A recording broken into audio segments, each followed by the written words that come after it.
And what about politics? I don't give a shit.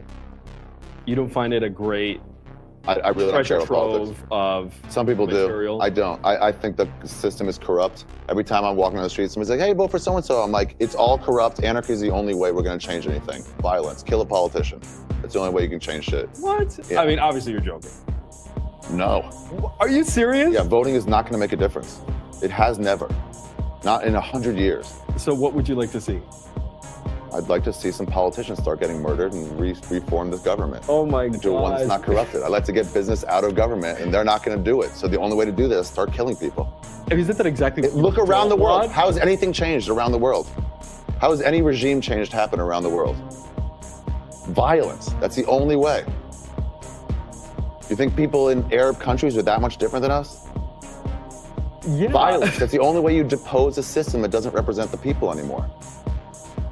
I mean, I think the wonderful thing about the United States is that we can vote, and you do change it. Your vote doesn't go anywhere. Your vote doesn't do anything. Yes, it does. You can now be arrested and never tried if they say you're a terrorist. Never tried in your life. Just arrested and held forever. Who voted for that? So shoot them all. No, not shoot them all. Start shooting them until they get business out of politics and they start representing who we are instead of their money interests. Yeah, violence. That's the only way shit changes, man. Okay. Look at history. Tell me when a regime has changed with voting. I mean, I know. I'm not trying. That's not fair because you haven't studied this stuff. Well, no, I'm not trying to, murder politicians. I'm not trying to do what I don't like that others do that I would like to change, so I will shoot somebody because I'm pissed off that they're shooting somebody else. Yeah. It's not the way that I think, but that's fine. We think differently. I think even if you don't want to shoot somebody, don't vote. Voting is you implicitly saying, I support this system. And I don't support it anymore. I don't. We're killing people in Yemen. We're murdering families in Yemen that aren't associated with any sort of terrorist thing. It was just an oopsie when we killed a wedding party. And Obama, the fucking hope change guy, just refused to comment on it. That's cool. Do what you want. It's not going to change. Your voting is not going to change that. I know one way that it'll change. I can look at history and tell you this is the way things change. Look at whenever a black guy gets shot. It's oh, it's bad. If this is a riot, no one comments on it. Those things go under the radar. When there's a riot in Baltimore, it's hold on. We got to rethink the system here in Baltimore because people went crazy. That's just in history, here and elsewhere. That's the only way shit changes. All right, we'll agree to disagree on that. And I guarantee the only thing they're going to show from this clip is Ari Shaffir doesn't say Amy Schumer is the most funny comic in the world.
I think that's a part of leadership, is to have some of the guys that have gone before that have been disappointed to share it with everybody involved. For me, it's a reminder. I, too, have been here 23 years. And it is a reminder. I've been here when it was glory hole days, and I've been here when it wasn't. And so having said that, I want me some glory hole. So I have that perspective. There's a very low percentage of this that is smiles and glory holes. This is absolutely lit. This is lit, lit, lit, lit, lit. This is absolutely lit. This is lit, lit, lit, lit, lit. This is absolutely lit. This is lit, lit, lit, lit, lit. Ladies and gentlemen, welcome to, what's this called again? Dark Times with Dark Match Steve. I'm Dark Match Steve. Welcome, welcome. Everybody thank Ari Shafir for that brilliant intro.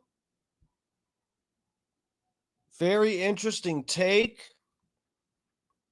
Interesting. That's all I'll say about that intro video. Interesting. That's someone's perspective.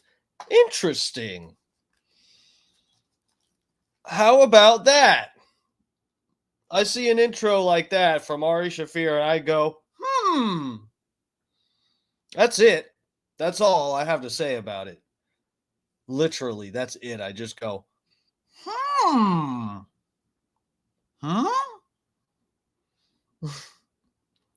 Guys, ladies and gentlemen, welcome. Looks like we're in a dog shit algorithm tonight. Fuck my life. Fuck this stream. I'm shutting it down. Come on. It's over. No, ladies and gentlemen, welcome. Welcome. Oh, come on in. Let's get slutty together. We got at least a couple hours together here. We got a bunch of different interesting shit to take a look at. Developments with my chair breaking and Ghislaine Maxwell, Jeffrey Epstein, Donald Trump, Pam Bondi, Kash Patel, fucking Dan Bongino, your mom, my mom, everybody's mom. I know, yeah, we're going to take a look at, what is this shit I've been seeing on Twitter? People are saying the Republicans voted to block the release of the Epstein files. That's one thing we are getting into tonight. We're going to take a look at some different clips that I haven't yet gotten to. What did we do last night? I don't even remember. What did we even do last night? Seriously though, what did we cover last night? Hold on. Did I talk about Epstein shit last night?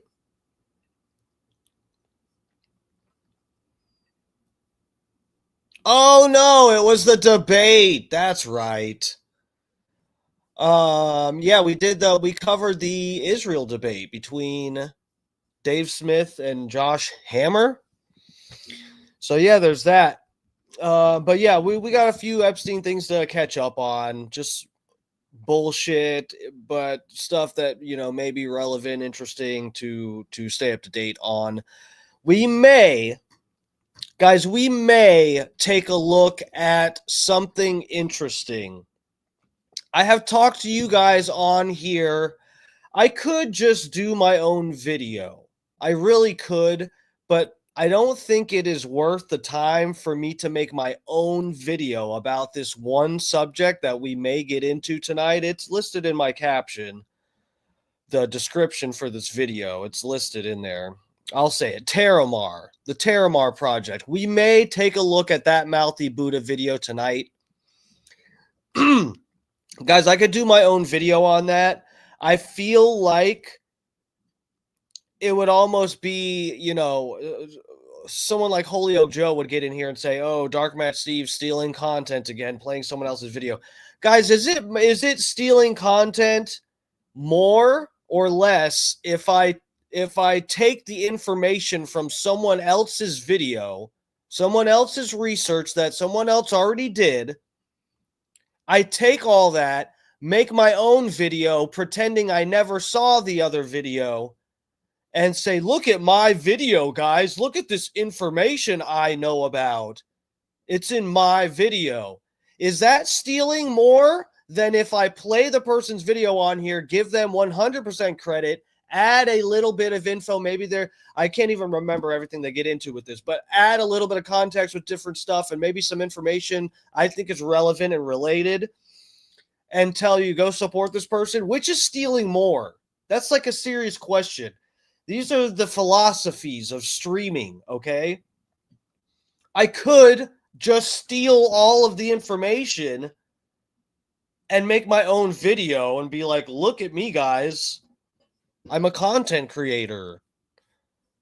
So we may just take a look at the Mouthy Buddha video. I don't want to say his name too much on here. I'm already in such a bad algorithm. Dude, I'm almost like, it's fucked up. If I am talking about anything that's remotely controversial, Facebook just takes a huge shit on it. Also, just as I say that, someone hit the like on Facebook. Thank you. But yeah, fucking I've been doing Rumble lately often because we've been covering so much of this Epstein stuff and, really controversial topics. Rumble seems to love that. It puts me in a good algo. I've been getting like decent views on there. They're at least they're relatively good, especially comparing with my YouTube views. And guys, I didn't even realize this. Remember the fucking Candace Owens, Nick Fuentes debate that I covered? We played it on here and reviewed it, just whatever. That shit has like 20,000 views on my fucking Rumble. That's actually crazy. So anyway, fucking wherever you're at, get in the chat. Tonight we're on Facebook, YouTube, and Rumble. Get up in this chat. I'm about to go to the chat, say hello to everybody. You guys know the rules. I have a little incentive for people to get up in the chat. First person in the chat gets a free prostate milking, okay? If it's a woman, you can re-gift the prostate milking. I can't give you a prostate milking because you don't have a prostate. I'm sorry. Those are the rules, and that's biology.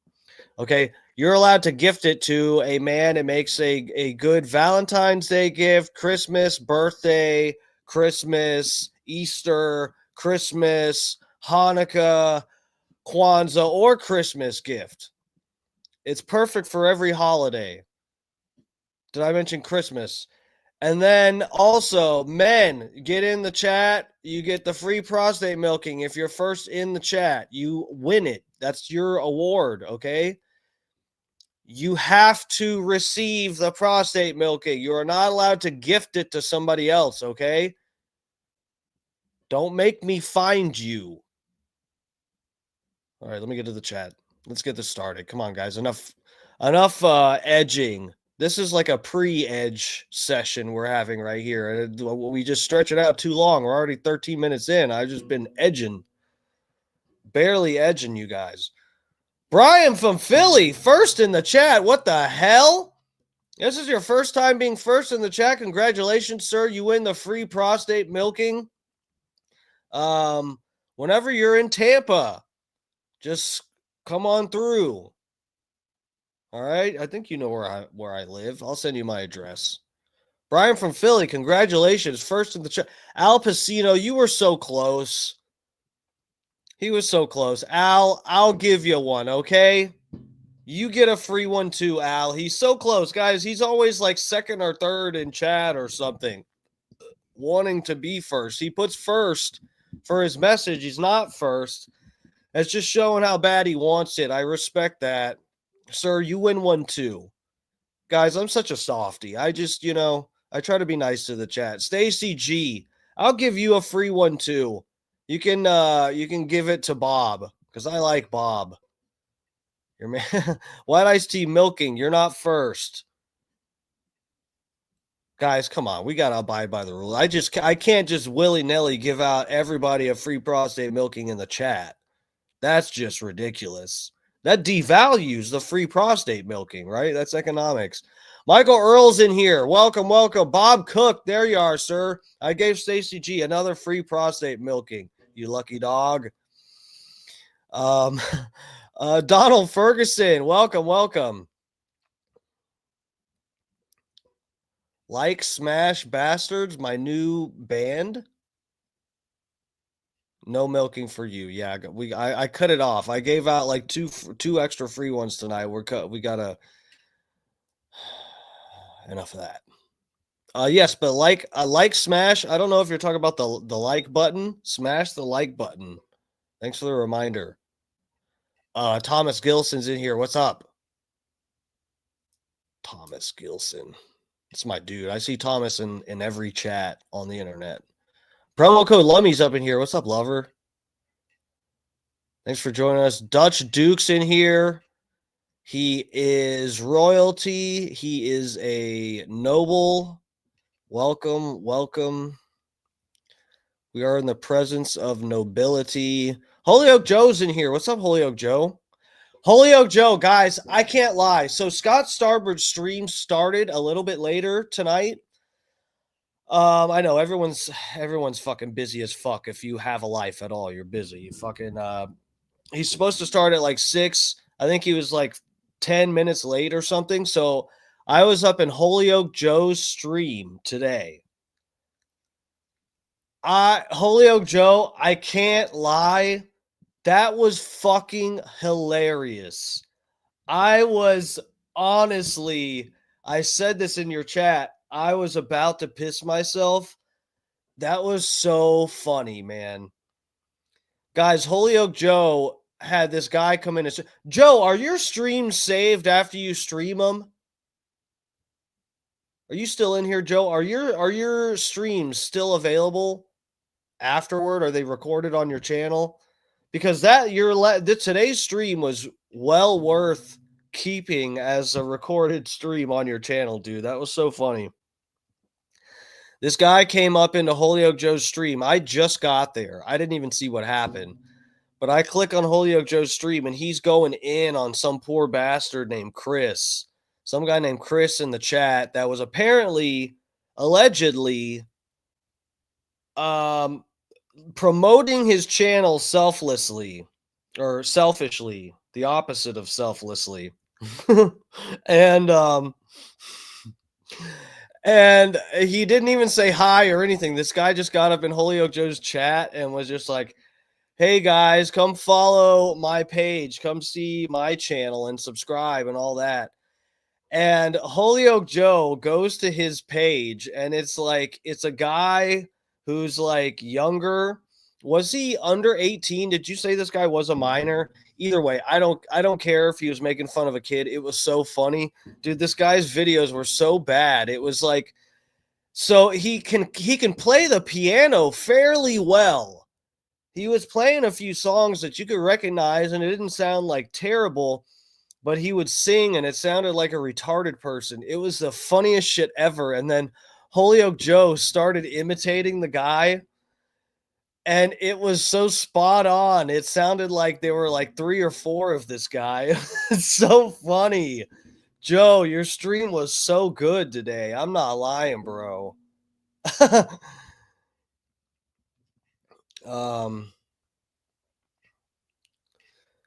Joe, your show today was wild. There's Scott Starboard. What's up, buddy? What's up, Scott? Scott's up in here. Yeah, Scott had a great show too. I was a few minutes late because Holyoke Joe. That was Joe's fault. Truth is unbreakable. Welcome, welcome. Guys, thank you all so much for coming to hang. We're in a bad algo tonight.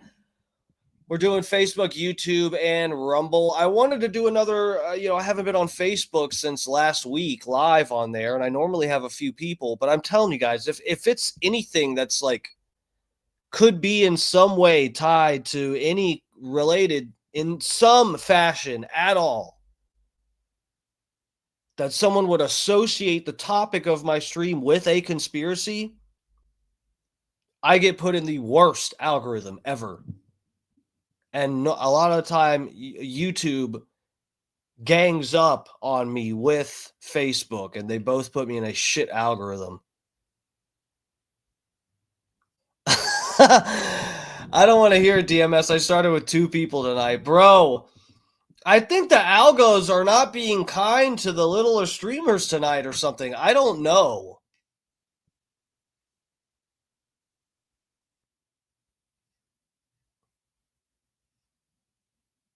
Oh, Junior Coltrane's up in here. What's up? What's up?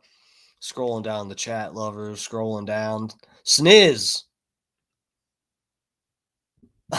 I heard Junior Coltrane is a big Dave Smith fan. Junior Coltrane was in this chat last night, absolutely gagging on Dave Smith's circumcised, sucked by a rabbi, circumcised cock. Junior Coltrane and a rabbi were taking turns on Dave Smith's dick last night, all up in my chat. Bob D's in here. What's up? What's up?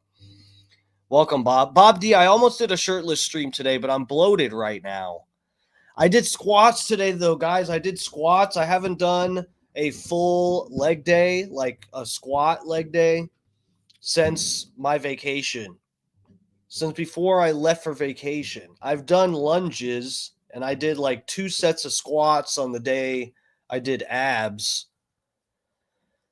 But yeah, today was my first day back to squats, and I was really careful. Feels like my back is fine, and I killed my fucking legs, man. Holy shit. Holy shit. I had like perfect form, and I fucking killed it. Dude, my ass hurts. I need a butt rub. I'm not even, that sounds really gay. I seriously need my butt cheeks rubbed. They fucking hurt right now. I know that sounds so gay. And let me remind you guys, I'm in character as a gay character. But even as a straight person, which I am in real life, I would tell anybody that I need my butt cheeks rubbed. I'm sorry, guys. It sounds funny, but I need it. Not in a sexual way at all, just like a masseuse. I need a small Asian lady to walk on my butt cheeks in a non-sexual way. I just lost a viewer because of my butt cheek rub talk. You guys need to chill out. If that's enough to run you off, you aren't a real fan. Guys, what am I doing? Okay, so let's get to OOG7s over on the Rumble. What's up, lover? Thank you. Guys, please hit the like and subscribe button. All right, let's move on. So we got a lot of stuff to get to. Have you guys seen the Tucker Carlson clip? I think we'll start in with this. Maybe. I'd like to watch the Terramar video with you guys because there's a lot of guys. Please stay I'll tell you if it's getting late and we're not going to do the Terramar thing. I won't. I'll tell you guys at least by 9:30. I'm telling you, the Terramar thing is an eye opener. If you don't know what I'm talking about with Ghislaine Maxwell and Terramar, you need to stay till the end of this. There's a guy named Mouthy Buddha. Some of the conspiracy circle people are definitely familiar with this guy. But this guy released a bunch of these videos talking about Ghislaine Maxwell and the whole pizza DC thing, that whole theory, and with the Clintons and everybody else in DC and all that. This guy was a early on contributor to the facts surrounding all of those theories. I saw this guy's Tom Hanks video. He did a video talking about the Tom Hanks theory, and that he was like the first person that released an actual video that put a good culmination of facts and stuff together about that. That is when I did my own videos. I did like 2 or 3 different videos talking about Tom Hanks, and I got thousands of views on them and then had my YouTube channel deleted. So if you go back on my YouTube channel, you can see my only video that I have is a thing talking about when Joe Rogan, remember when people started to kick up controversy about him having used the N-word on his podcast. That was the first video I did when I remade my YouTube channel. Before that was when I got the boot. for talking about Tom Hanks, and I gave up on YouTube for a little bit, and there was there's too many other channels and stuff I wanted to support and whatnot, and so I'm trying to play by the rules here now.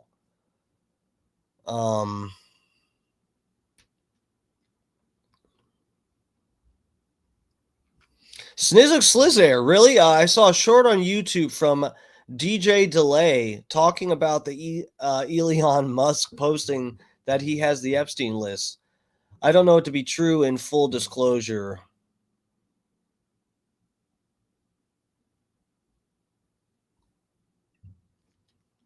So yeah, guys. Anyway, stay tuned to the end of this. I swear, we'll. I don't think I have to get off here early. We'll get to the Terramar thing. You guys have to see this because this guy I think he often worked with this other guy named Memory Hold. These guys were on. Well, I did see this stuff on YouTube. I know that Memory Hold is mostly had content on. What's it called? BitChute. It's this weird video platform like YouTube that's like virtually unheard of. Nobody knows about BitChute, but that is a huge conspiracy corner of the video streaming and uploading corners of the internet. Anyway, Adam Adam has two hands. Welcome. Why did you get pissy and kick me last live? Also, hello. Dude, I didn't kick you. I don't even know how to kick somebody. If I wanted to get I don't want to moderate my chat. I may get a moderator. I may let Scott Starboard be a moderator just out of respect because he has me as a moderator on his page. I may do that, but tell him to absolutely do not moderate anything. It's all just for show. It's like a Halloween, a police badge or something,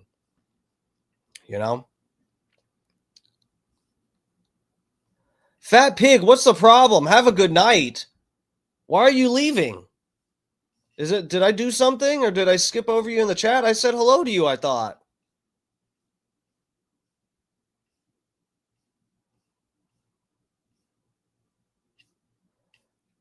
Fat Pig, if I pissed you off, I wasn't trying to.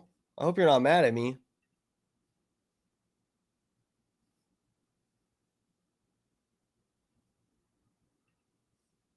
Damn, Fat Pig. Did I not say hi to Fat Pig or something? I was going off on a rant. Fat Pig, maybe you're mad about me putting over Holyoke Joe. Bro, you would have been laughing if you saw it too. It was this guy playing the piano, and he was trying to sing, and it sounded like... He was trying to sing the Charlie Brown Christmas song. He's like... Oh,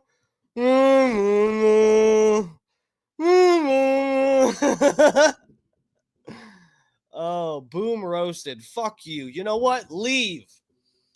Scott Starboard, I need you as your first task as moderator. Ban the Fat Pig. Boom roasted. Haha, he got me. I just got him.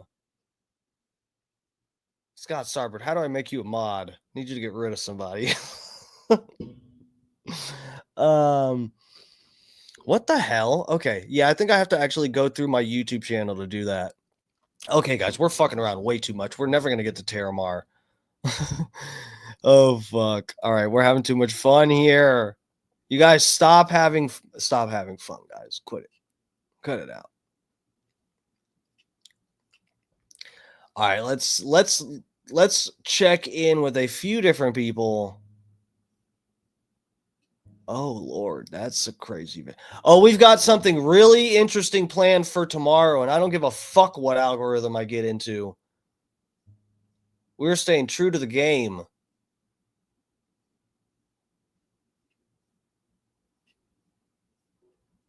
Oh, here it is. What is this sped up? I think someone sped this up. What the fuck's going on here? All right, let me get you guys over on this tab. Come along with me. come with me, guys. Come. Everybody come. Everybody at the same time. Come. All right, so here's Tucker Carlson talking about the Epstein files. Never gotten to the bottom of that because no one has ever tried. And moreover, it's extremely obvious to anyone who watches that this guy had direct connections to a foreign government. Now, no one's allowed to say that that foreign government is Israel because we have been somehow cowed into thinking that that's naughty. There is nothing wrong with saying that. There is nothing hateful about saying that. There's nothing. Bro, this was in Tampa, Florida, too. That's really funny, man. Right here in my hometown, Tucker Carlson absolutely laying the law down. Eat More's up in here. Oh, fuck. Mark Lalonde over on the Facebook. Everybody hitting the like on the Facebook. Thank you, guys. I see that. I appreciate it.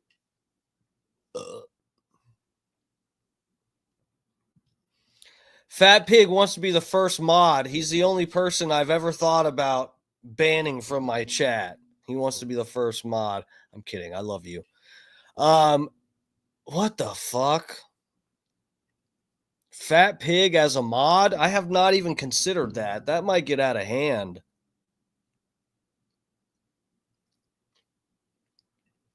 Anti-Semitic about saying there's nothing even anti-Israel about saying that. I've spent my entire life pretty much in Washington where I knew and loved a number of people, including one very close person who worked at CIA. That has never prohibited me from saying, I think the CIA has done some horrible things, murdered a bunch of people, participated in the murder of a sitting US president. It's got a whole trail of crimes. That doesn't make me a disloyal American. It doesn't make me anti-American in any sense. I was born here. My family's been here for hundreds of years. I love this country. That's why I live here. So criticizing the behavior of a government agency does not make you a hater. It makes you a free person. It makes you a citizen. You're allowed to do that because you're not a slave. You're a citizen. And you have a right to expect that your government will not act against your interests, and you have a right to demand that foreign governments not be allowed to act against your interests. That's not creepy. It shouldn't be forbidden. And yet all of us have trained ourselves to believe that you can't say that somehow, that that's like too naughty and forbidden. And the effect of making that off limits has been to create a lot of resentment, and I'll say it, hate online, where people feel like they can't just say, like, what the hell is this? You have the former Israeli prime minister living in your house. You have had all this contact with the foreign government. Were you working on behalf of Mossad? Were you running a blackmail operation on behalf of foreign government? By the way, every single person in Washington, D.C. thinks that. I've never met anyone who doesn't think that. I don't know any of them that hate Israel, but no one feels they can say that. Why? And I think the longer that we play along with it, the more subterranean and creepy and hateful the conversation actually becomes. So I think it's better just to say it right out loud.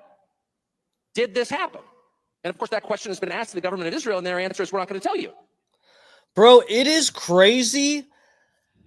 Look, I know this is a subject where I get it, guys. There's different people that have varying degrees of Trump support in my chat, and you know, and no disrespect to like what's it, Sniz. I know Sniz doesn't like some of the anti-Israel stuff, but you know, guys, I think even if you disagree with the sentiment, I think this is a very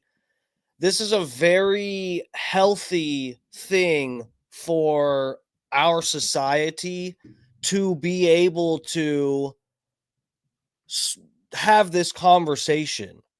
It really is stunning to see someone like Tucker Carlson put himself on the line, on the chopping block to really, I mean, he is a prominent voice in some of the, I wouldn't say anti-Israel, but, you know, the questioning of the loyalty to and from Israel.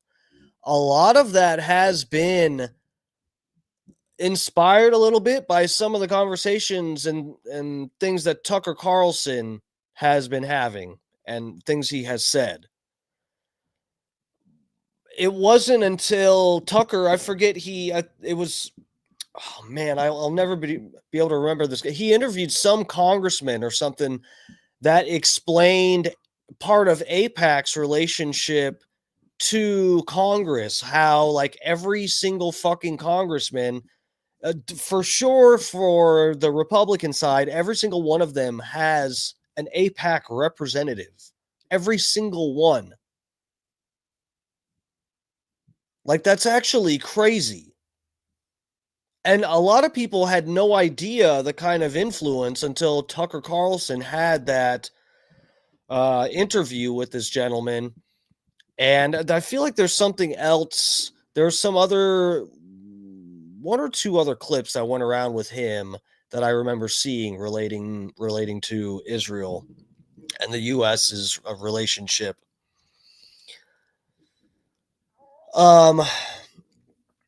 Sniz said, let me ask you something. If the Mossad was using Epstein to blackmail people on that island, don't you think the CIA knew about it? Yeah. Yeah. No, so, okay. Guys, I really need to do like a whole stream on guys, sometime soon we'll do a whole stream talking about the Trump assassination and this whole spider web of MAGA and Israel. We might break some of this stuff down. All of this shit ties back to stuff on 4chan and the assassination attempt, and there's all this stuff tied together. Do you think the CIA would have the ability to infiltrate the operation? What, of Epstein?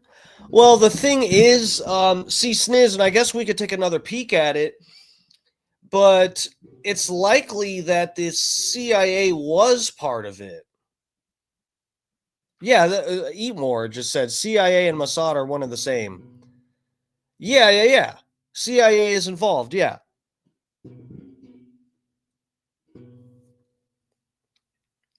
Yeah, no, I think that, for sure.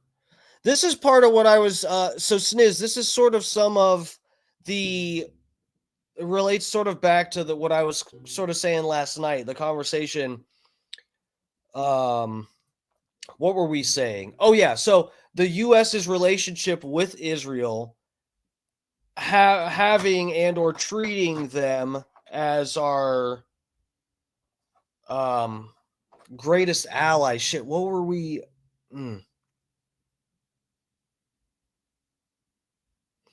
I forget exactly what we were. Whack job conspiracy. Yeah, I know. I think they're both using the blackmail. Well, that's one of the theories as to why none of this is coming out, is because, so essentially, if you release, so just think about it, if the CIA was tied to Jeffrey Epstein, using him, look, we know that Peter Thiel, if you want even a bare minimum, I don't know all the ins and outs of the fucking Epstein and CIA relationship, but we at least know from what we've talked about on this stream, we at least know the tie between Peter Thiel and Jeffrey Epstein, right? Jeffrey Epstein didn't, as we read in this article, according to the people reporting on the situation between Epstein and Peter Thiel got big investments, like tens of millions of dollars, out of Jeffrey Epstein. Jeffrey Epstein, according to what was reported, he wasn't somebody that would just throw tens of millions of dollars at fucking anybody. Normally it was him that was the, the FinDom, getting fucking free houses from Lex Wexner and shit like that. But anyway, Epstein supported Peter Thiel with money. Peter Thiel is the founder of Palantir, and Palantir has been reported, I feel like, fairly, as being basically the tech arm of the CIA. The CIA's like undercover, public business with their private relationship with them. And so that right there is, I think, that's enough to say there is a connection there. And then on top of that, Palantir is, I don't know if they are already. I think they are already using, Israel is using Palantir to track Gazans, right? The people in Gaza and the West Bank, I believe. In Palestine, regardless. So yeah, dude, this is part of the thing. And yeah, what I was saying with the relationship with the U.S. and Israel, do you think it's that they are our ally and should be our ally? And it's like, do you think that on a personal level, or do you think it's like, okay, probably for our government, maybe Israel is actually an ally with our government, possibly the deep state or something? Is that even a good thing for us personally? Does that mean something positive for us? Maybe not, as just the average citizen. But I mean, if and no, again, no offense to anybody or their religion, truly, I'm not trying to just troll and do dog whistles here or something, but it's like, if our government, I don't trust our government. I sure as fuck don't trust Israel, the Israel government. I have to specify there. Just because they have a relationship that might be good, beneficial for both countries, which is probably more beneficial to Israel at this point. Maybe I'm too brainwashed, but whatever. That does not mean that relationship is positive for any human being on the planet. It's just like two governments sucking each other off and using each other's corruption to get ahead. Buzzy's up in here. Buzzy Bob's Forex Undies. Those damn liberals make my blood pressure rise. I'm sorry, Buzz. CIA gave you a stroke, bro. They have lasers and stuff that do that, I think. I trust Joe Biden over these damn liberals. Which liberals are you talking about that you trust more than Biden? And I think our answer should be no. As long as we're sending you money, if you were committing crimes on our soil, we have an absolute right to know, did you do this or not? And yet everybody has been so brainwashed into thinking that's somehow an expression of hate or bigotry, when it's not. It's a baseline question that every U.S. citizen has a right to an answer on. What the hell was this? And by the way, so this is, I actually clicked on the wrong video. That was the right audio clip section of his lecture. But the one that I actually retweeted showed that there were people in the audience fucking leaving when he was saying this, which is pretty funny, man. It's funny, like, you could say it about any other country. You could say it about any other country. Just be like, hey, you know what? I don't want dual citizens of Mexico in our government because they might try to make it easier for immigrants to get here. And the whole crowd would lose their shit. Oh, yeah. All right. Fuck Mexico. Yeah, you know what? I don't think we should have Syrian dual citizens in our government because Muslims are gross and dirty and stupid. And Aisha was only 7 when Muhammad was dicking her down. Oh, fuck yeah. Fuck Muslims. Yeah, fuck it. Bomb the hell out of them. You know what else, guys? I also don't think we should have dual citizens of Israel in our government. Boo! That's racist.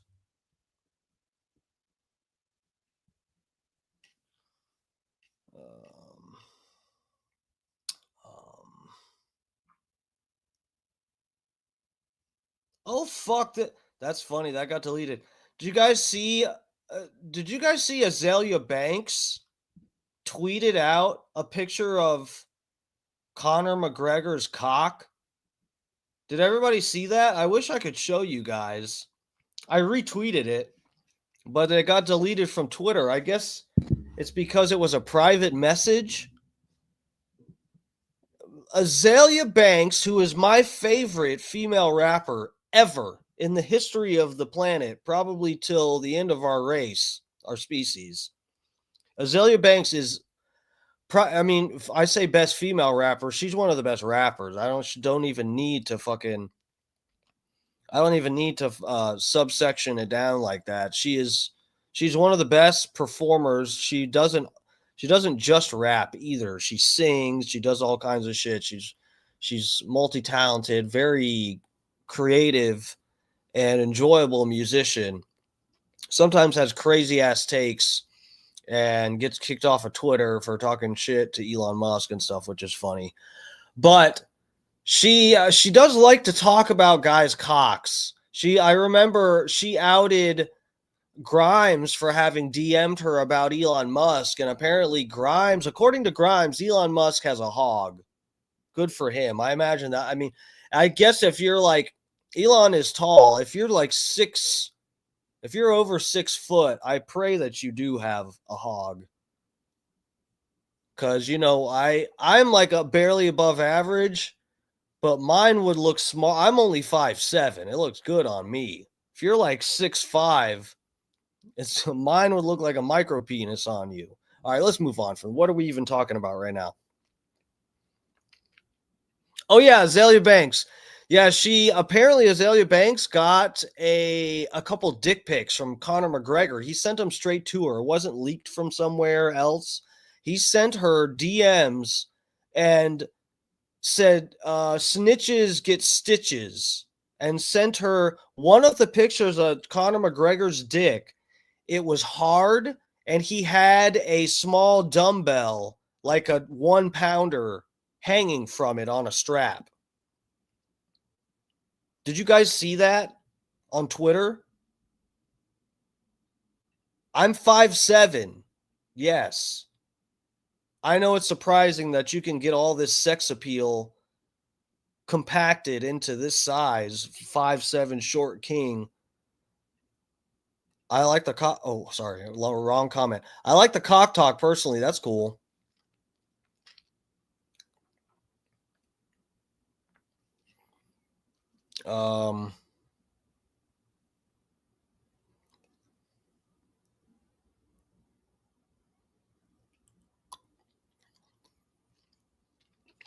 Sniz, do you want a list? Sniz, I have the funniest video if I could find this. Oh, fuck. I don't think I should play. Do you want to see who's Sniz, do you really want to know? Do you really want to know? Because I got a video. I got a really funny video. All right, guys, hold on one second. I got to find this video. Hold on. Oh, fuck. How could I find this? I know I have it in my Twitter. Give me 1 minute. I will get it for you. Yeah, so this guy, I'll find this video. It'll take me a second, but this guy went to some kind of, I don't know if it was a city council meeting. I think it was a city council meeting. This guy went to, and he tried to read out a list of all the dual citizens within our government that actually had their hands on the levers of power within our government during the COVID lockdown. Very interesting. And they tried to stop him from speaking, if you could imagine that. God damn it. Hold on, guys. It's in here.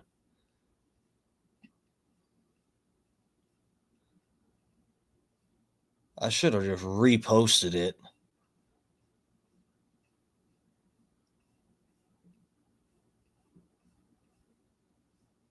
Oh, fuck. I know somebody that I sent it to, so I could find it.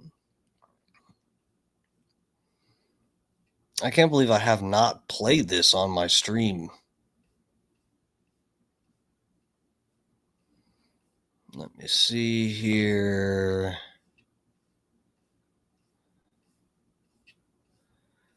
God damn, really?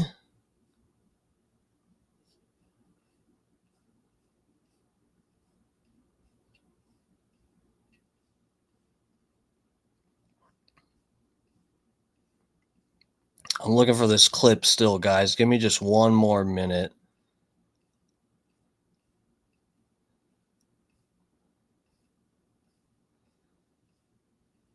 God, I know I saw it in here not that long ago. What the fuck? How long ago was this? There's that. This.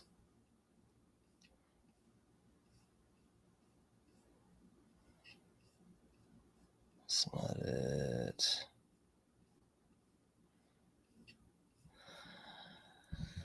This is taking me a minute.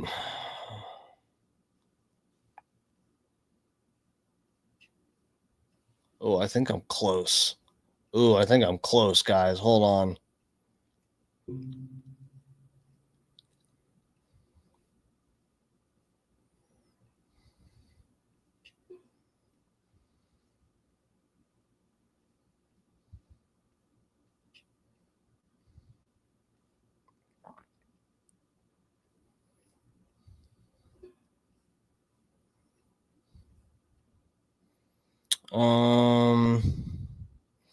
Did you guys see the fucking Elmo stuff yet?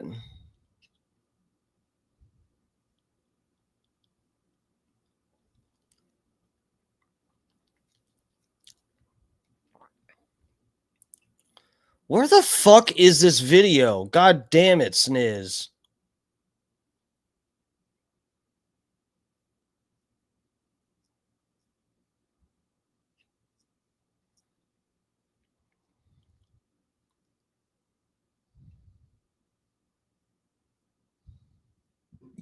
All right, let me see if I can.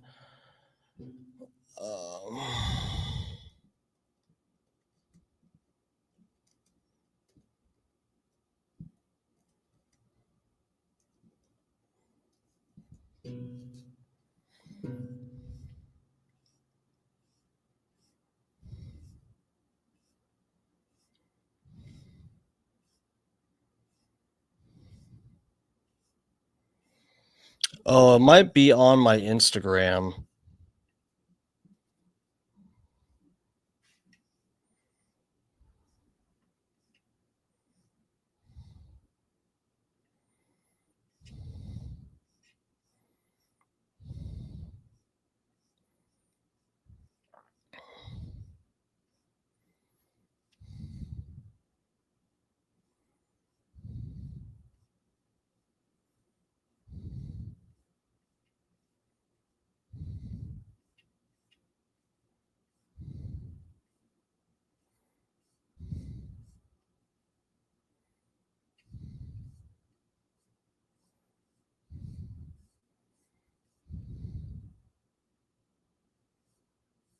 All right, we're gonna have to get back to it, guys. Sorry. Sniz, I'll find that video though. Oh, Grando's in here. What's up, Grando Reaper? All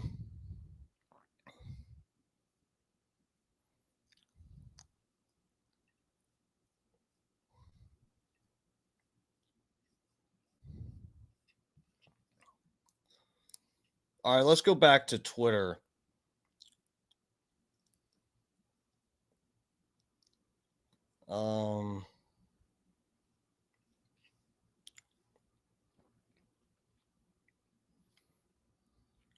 See, this is pretty funny. This is a clip.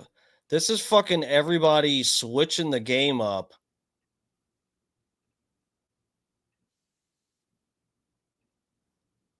On Twitter. Oh, fuck.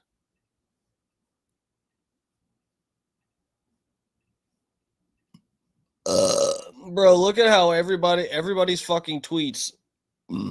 living for eternity on Twitter and elsewhere on the internet. Pedophiles are a protected class under Joe Biden. LOL, I support Trump. This is June 10th of 2024 when we couldn't get the Epstein info. Give us the Epstein files, Joe Biden. We know you won't because you're a PDF file. And then here we are, July 12th, 2025. LOL, I support Trump 1000%. I do wish the chiseled Rizapists on the island were held accountable. Who do you think you are kidding, Miss? Retweet if you believe real Donald Trump should order a full investigation into Epstein's illegal sexual trafficking from the last 30 years and get answers. August 10th, 2019. New Charlie Kirk says that he's done talking about Epstein for the time being and going to trust my friends in the administration, following a reported call with President Trump this weekend. Guys, and this is, I talk shit about Charlie Kirk sometimes. Sometimes it's more of a joke and a bit. It's just a funny angle I like sometimes. But it's like, I'm being for real here. This is what I'm talking about when some of these people, and I'm not hating. I should be jealous. Charlie Kirk, he worked hard. He fucking sucked enough Trump D that now he's got friends in high places with the Trump administration. He talks to Trump. That's probably true. He talks to him personally. Charlie Kirk went around promoting Donald Trump to colleges all over the fucking country. And I think when Donald Trump won, he cried or something too. I'm sorry, but that's cool and all. But do you think someone like that is going to be honest with you if they are having hesitations about supporting Trump because of what's happened recently? He doesn't have the option to be honest. There's no way to spin anything. There's no way to get creative with your vocabulary to be able to fucking spin this differently.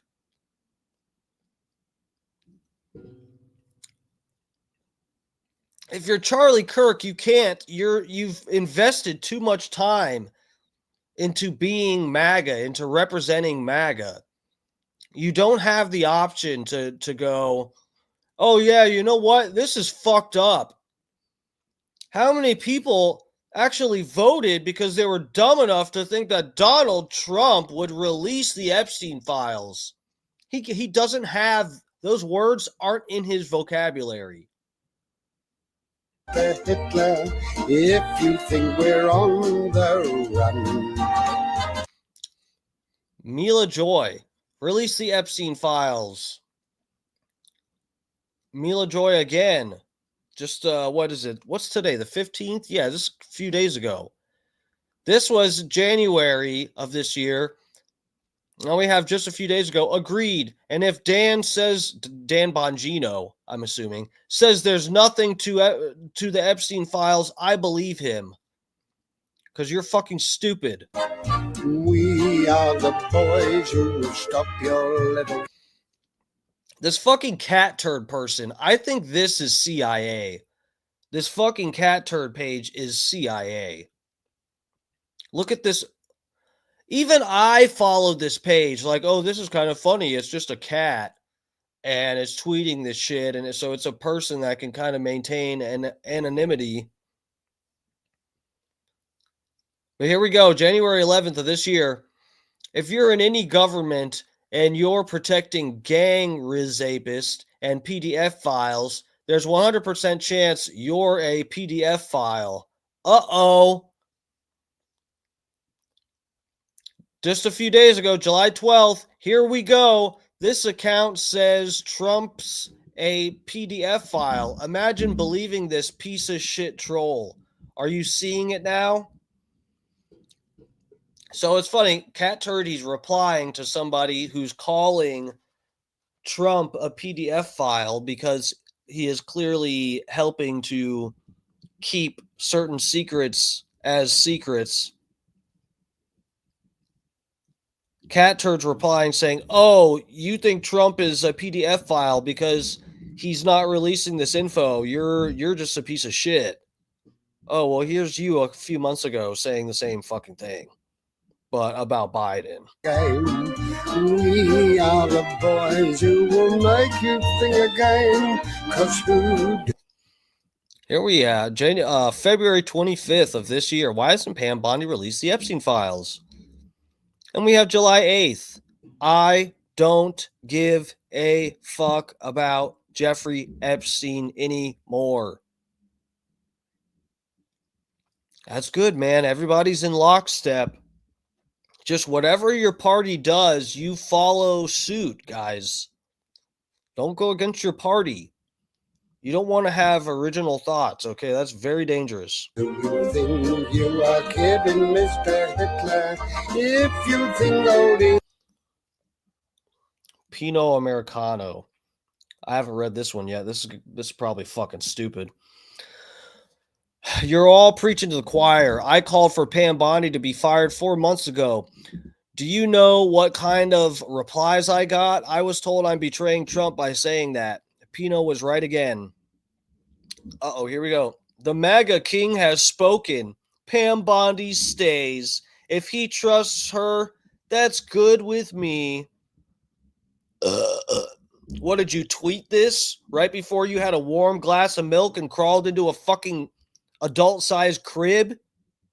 Who's this retard? The Epstein list is the ultimate trump card. That was in February, of course. Now, a few days ago, I hope this means we can stop talking about this stupid shit. No, sorry, buddy. Sorry, not all of us. Look, if you want me to shut up, I'm going to need to get the same or larger size check that you got for you to agree to shut the fuck up. Sorry, I'm not getting paid to shut up. Sorry. The rest of us, all of the average American citizens in this country, sorry, we aren't getting paid like you are. We're not moving on. Get me my check. Run me my money. Grando Reaper said, the dumbest excuse for all this I've heard is, yeah, Trump was participating, diddling kids, but he did it undercover to blow it wide open. Holy fuck. Bro, you know what? That, I wish that were far-fetched. That is, man. I want to think that that's some parody account that you saw post that, but I'm losing hope these days.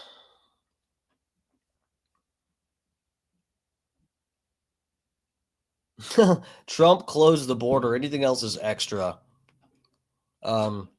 We elected Trump because we trust him to do the right thing. What people don't understand about that. Bro, I didn't vote for him because I trust him to do the right thing.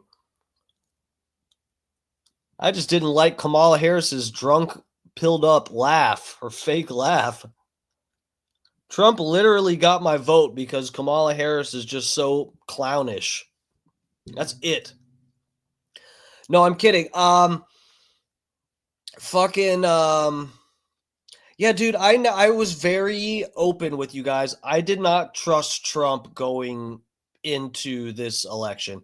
I didn't like the assassination thing. I didn't like how, guys, I need to do a whole episode on just that, and I can just tell everybody, refer to this. You want to know why I feel like I do about Trump? Refer to this stream right here.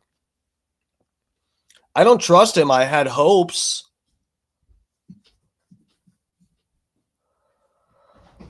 Brother Low? I think you're new in here. What's up? What's up? Thanks for checking out the stream. I'm surprised to see new people. We've been in a bad algo tonight. And so was Scott Starbird, my buddy. He streams before me. We've all gotten in bad algorithms tonight. I think, guys, and I could be crazy, but sometimes I feel like when there's some kind of topics that, I don't know, some people don't want discussed, they put you in a bad algo. I know I sound crazy, even though we all know that is exactly what was happening for the last, from 2020 till whenever, with certain subjects,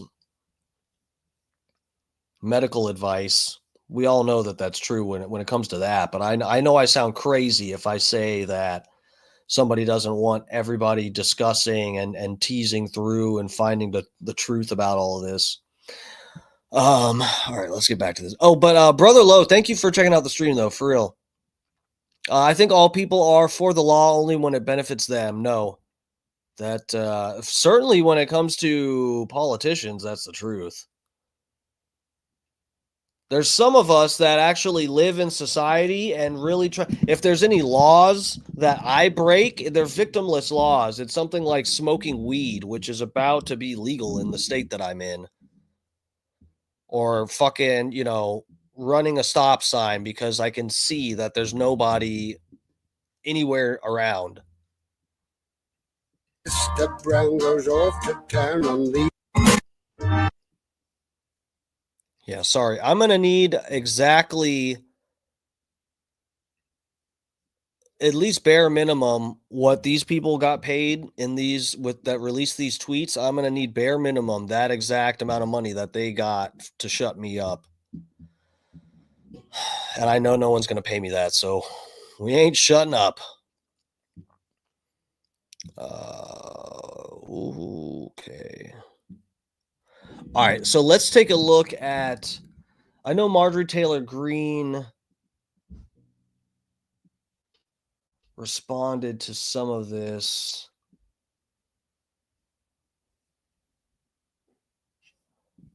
Here, let me find.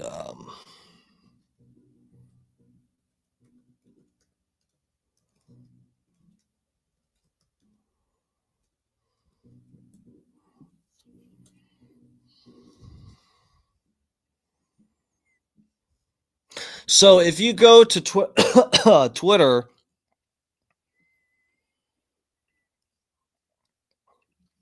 you'll see there's a bunch of people reporting this. House Republicans blocked effort by Democrats to force release of the Epstein files. It's funny, though, because there are several clips that are associated with this. Now, I have not paid attention. I have a job. I have a life, so I don't know everything that's going on here. But there's two separate clips with people voting, and both are attributed to being the Republicans. It's a clip of Republicans blocking the release of the Epstein files. So there's this one. Saying aye. Aye. Those opposed say no. No. In the opinion of the chair, the noes have it. The amendment so Madam Chair, I'm kind of shocked by that. I will ask for a roll call. The clerk will call the roll. Mrs. Fitchbach. No. Mrs. Fitchbach, no. Mr. Norman. Mr. Norman, aye. Mr. Roy. Mrs. Houchin. Mrs. Houchin, no. Mr. Langworthy. Mr. Langworthy, no. Mr. Scott. Mr. Scott, no. Mr. Griffith. Mr. Griffith, no. Mr. Jack. No. Mr. Jack, no. Mr. McGovern. Aye. Mr. McGovern, aye. Ms. Scanlon. Ms. Scanlon, aye. Mr. Neguse. Mr. Neguse, aye. Ms. Ledger Fernandez. Ms. Ledger Fernandez, aye. Junior Coltrane. Well, that's a good question. So where is a single Epstein victim? There's plenty of them. Is that a serious question? Unfortunately, though, one of them, Virginia, I say Guffrey. I've heard some people say Gouffre or Jouffre, but Virginia Gouffre, however the fuck you say that bitch's last name, she was allegedly a victim of Epstein, who was victimized cis-sexually by Prince Andrew. If I'm not mistaken, that's the Prince Andrew victim. Unfortunately, she got hit by a bus or something, was in the hospital for several days, and then offed herself. If that makes sense. So anyway, this woman either had 2 assassination attempts back to back, which the last one seemed to be efficient, or it's a woman who has been so tortured through her life and thought someone did try to kill her with the bus and ended up just saying, you know what? My whole life has been hell. I was assaulted. I've been a victim my whole life. And because of me wanting justice for myself, I got hit by a bus. So I'm just going to leave this reality, and offed herself. So it's one of those 2 situations. And unfortunately, this is part of the issue with Virginia Giuffre, is that she was a positive example of the fact that it was a blackmail operation. Virginia Giuffre was allegedly assaulted by Prince Andrew, but it happened through Epstein or whatever. So now that she's dead, I guess Epstein is, they're going to dig up his corpse and let him free or something. There was only one victim. Bro, I gave you the one name I remember because she got killed off. She got assassinated. And that's the one victim we for sure had. I mean, bro, I don't know of anybody who watched the Prince Andrew interview that thought that he wasn't suspicious. Junior Coltrane, you're so full of shit. She didn't off herself. Yeah, I know that. Well, I don't know that. I'm pretty sure she didn't. But either way, she got hit by a bus. And because of the mental anguish of, if you want to argue she did off herself, it's arguably related to what she fucking went through because of Jeffrey Epstein and Ghislaine Maxwell. Aye, Madam Chair. No. Madam Chair, no. The clerk will report the total. 5 yeas, 7 nays. The noes have it. The amendment is not agreed to. And I think most of us believe what's appropriate will be released when it is time for the president to release it. Well, Madam, Thank you.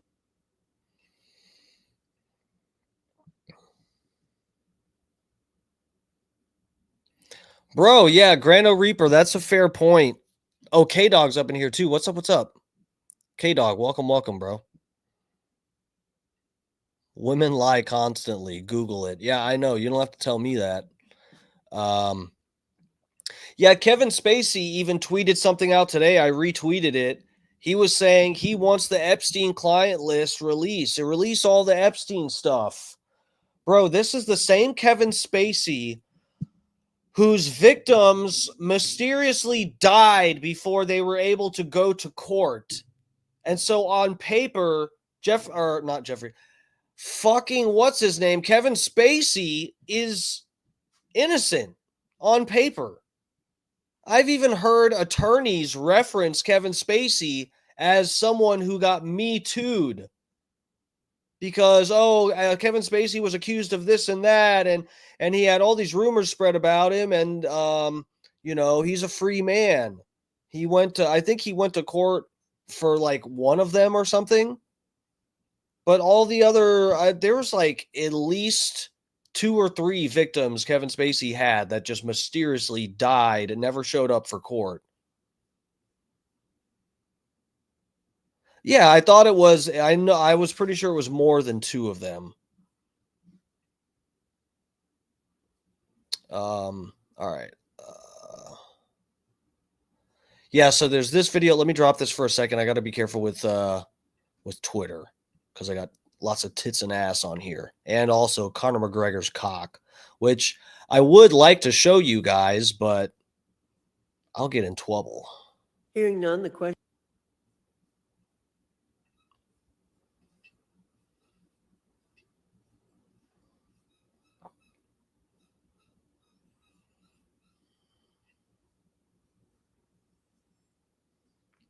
So Ghislaine Maxwell, this is some of the shit that Bubba reported about this on his show today. Ghislaine Maxwell says she's prepared to testify before Congress and expose the truth behind Jeffrey Epstein's secret client list. Now, I don't think that we're actually, I don't know. I don't think we're actually going to get anything good out of Ghislaine Maxwell. It'd be interesting to see, but I think, so if she is guys, we've talked about this on the channel before. I don't know that I've been suspicious of, regarding the fact of her even being in prison. Now, if we're going to say what most likely is true is, and part of the reason I think she, I have questions about her being in prison and stuff is related to that whole, it was like New York Post.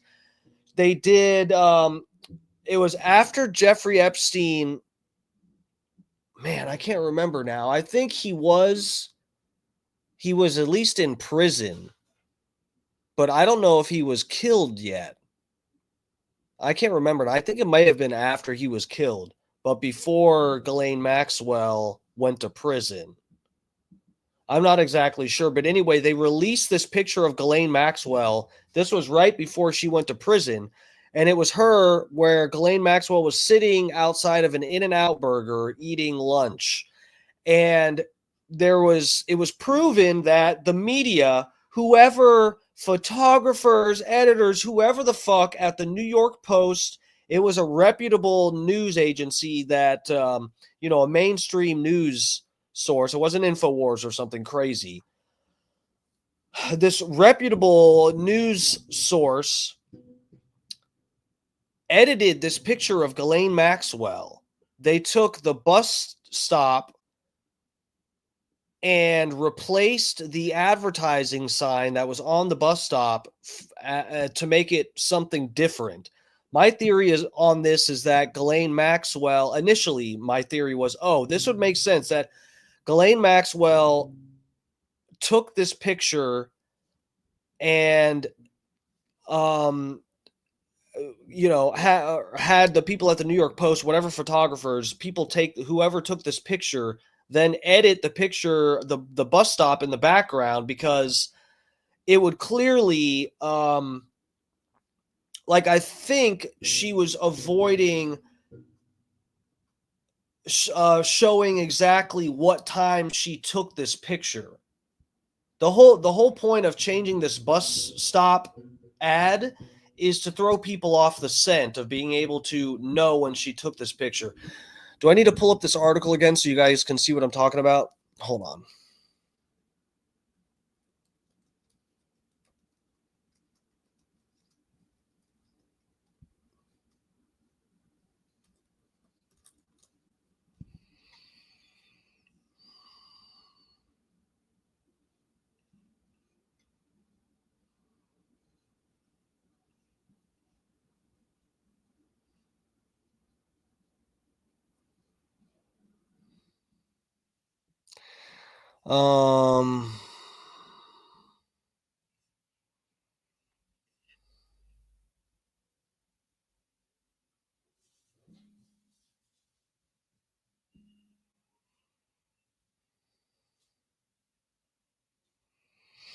Man, this is not the article, but this might have a link to it. Let me get you guys on this page. So we can stay on the same page here.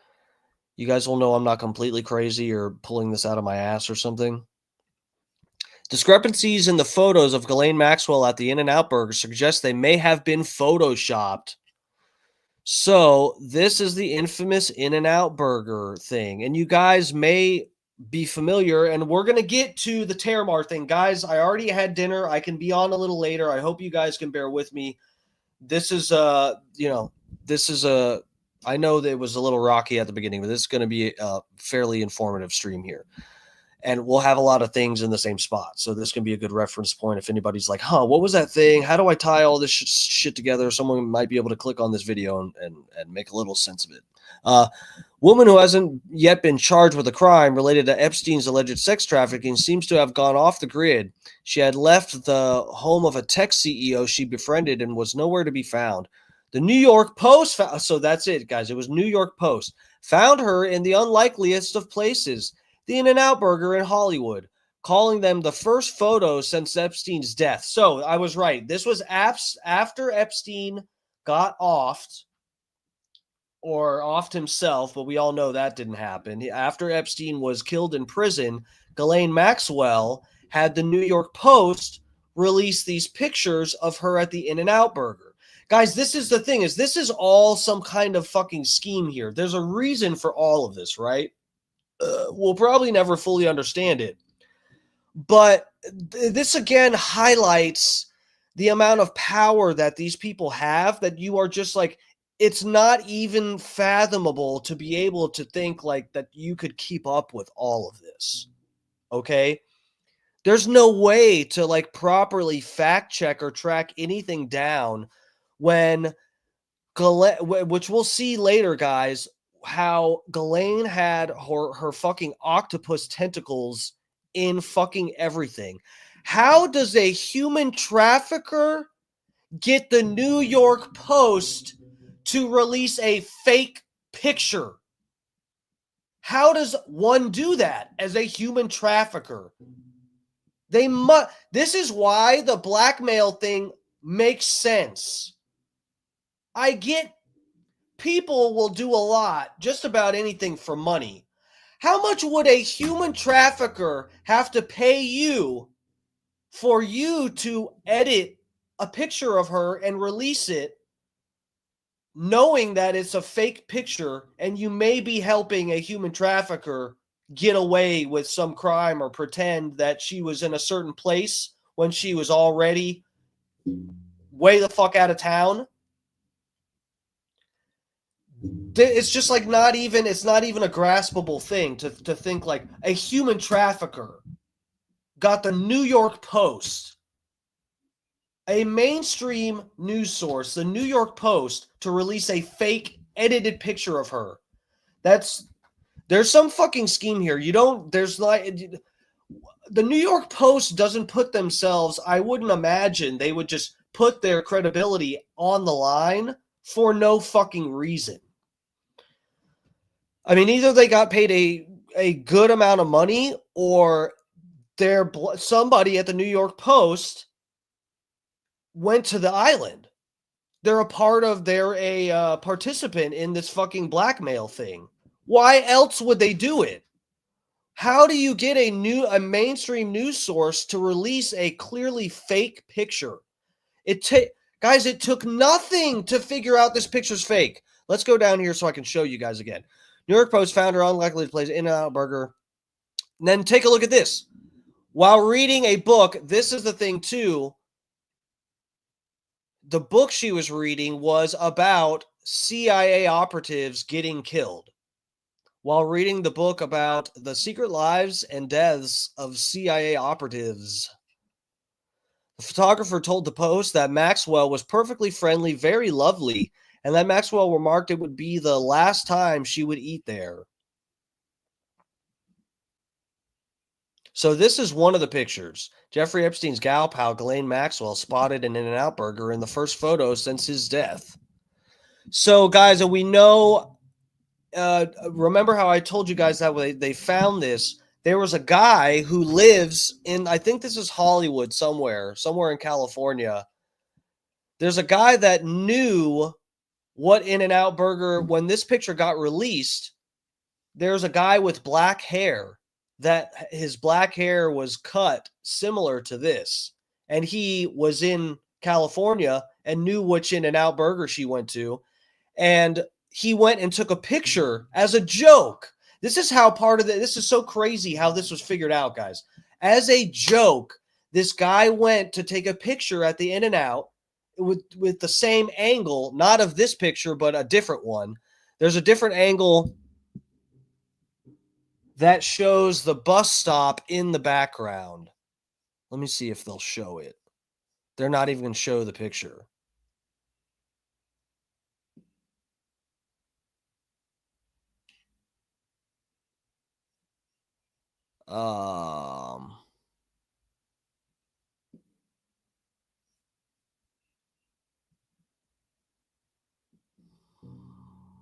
Yeah, so in the New York Post also stated that she was sitting alone, but there were 2 meals on the table. There were 2 cups and 2 trays of food that are on the table. So she was there with somebody. So the New York Post went far enough to fucking completely misreport this when it's obvious. She's got this other food and stuff on the table. She's not just at In-N-Out Burger by herself, a human trafficker, a high-profile human trafficker just sitting at In-N-Out Burger by herself. Here, let's see. Let's get to the wait. Let's go here. Oh my God, are you kidding me? They're trying to charge me. Go fuck yourself.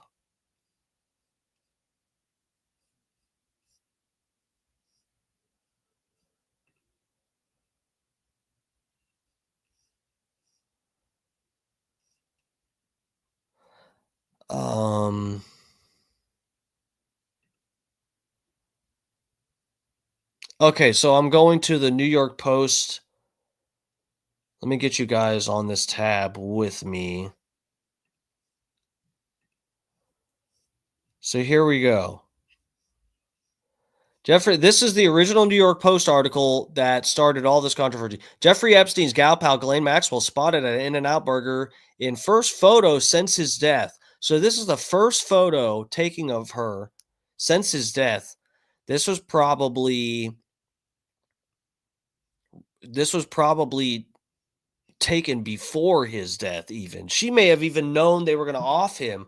This is one of the things too, is a lot of people think that Ghislaine Maxwell is really the higher up person. She's the bigger fish in this whole scheme. Jeffrey Epstein was actually just like one arm of this thing. The whole thing just reeks. Yeah, no. Bro, but look at this though. So this is the one picture though that we already saw that one. Let's scroll down. This is the picture in question here. This is the one that this guy went down there and took this angle of picture. Okay? A guy went down there. It's actually a funny picture, but he has this haircut. He's wearing glasses, I think, and he has a similar outfit on too. He got some outfit together that he basically made himself look like Ghislaine Maxwell a little bit. Went to In-N-Out, sat at this exact table, and took this exact angle of picture and released it on his Instagram. Okay? And people noticed, hey, the picture and the picture of you sitting where Ghislaine Maxwell is, the bus stop has a different ad on it. And the guy went the same day. This guy released his picture within 12 hours. I remember this. It was at least within 12 hours of Ghislaine Maxwell's picture having been released.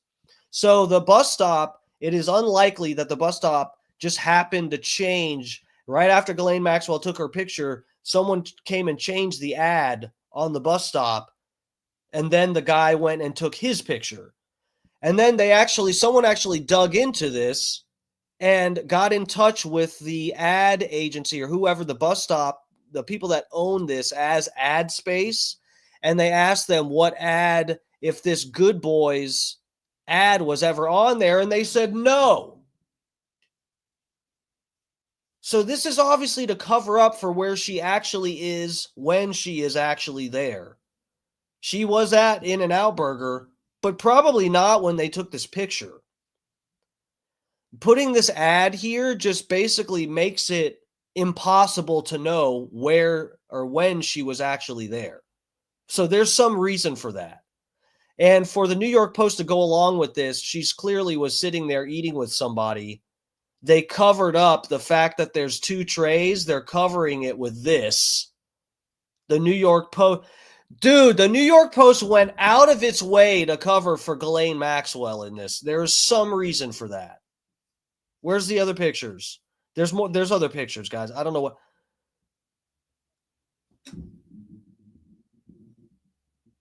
Yeah, dude, the other there's a different angle of these pictures that the other tray is like on the seat, but there's still 2 cups up here.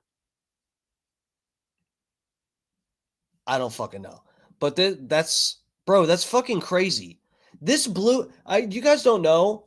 Maybe no one else cares as much as I do about that specific aspect of this whole thing. That blows my mind. I know that the MSM, mainstream media, is a joke. I get it. They're not wrong about everything, but they are a fucking joke.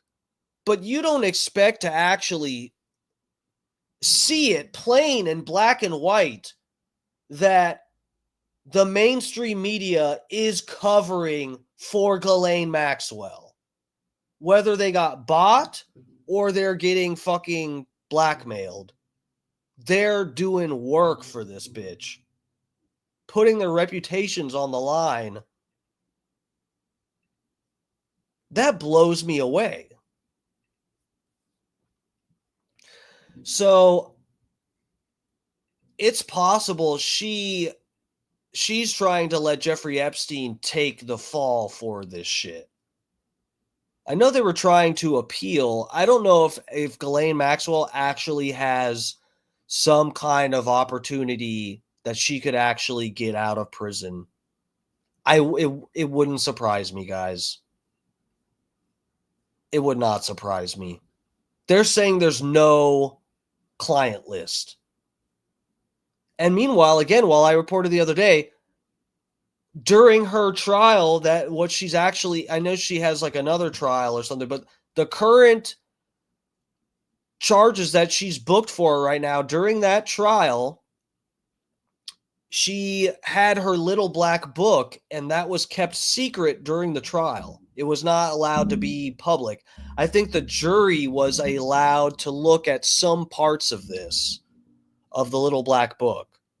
But that's the only accessibility anyone had to it.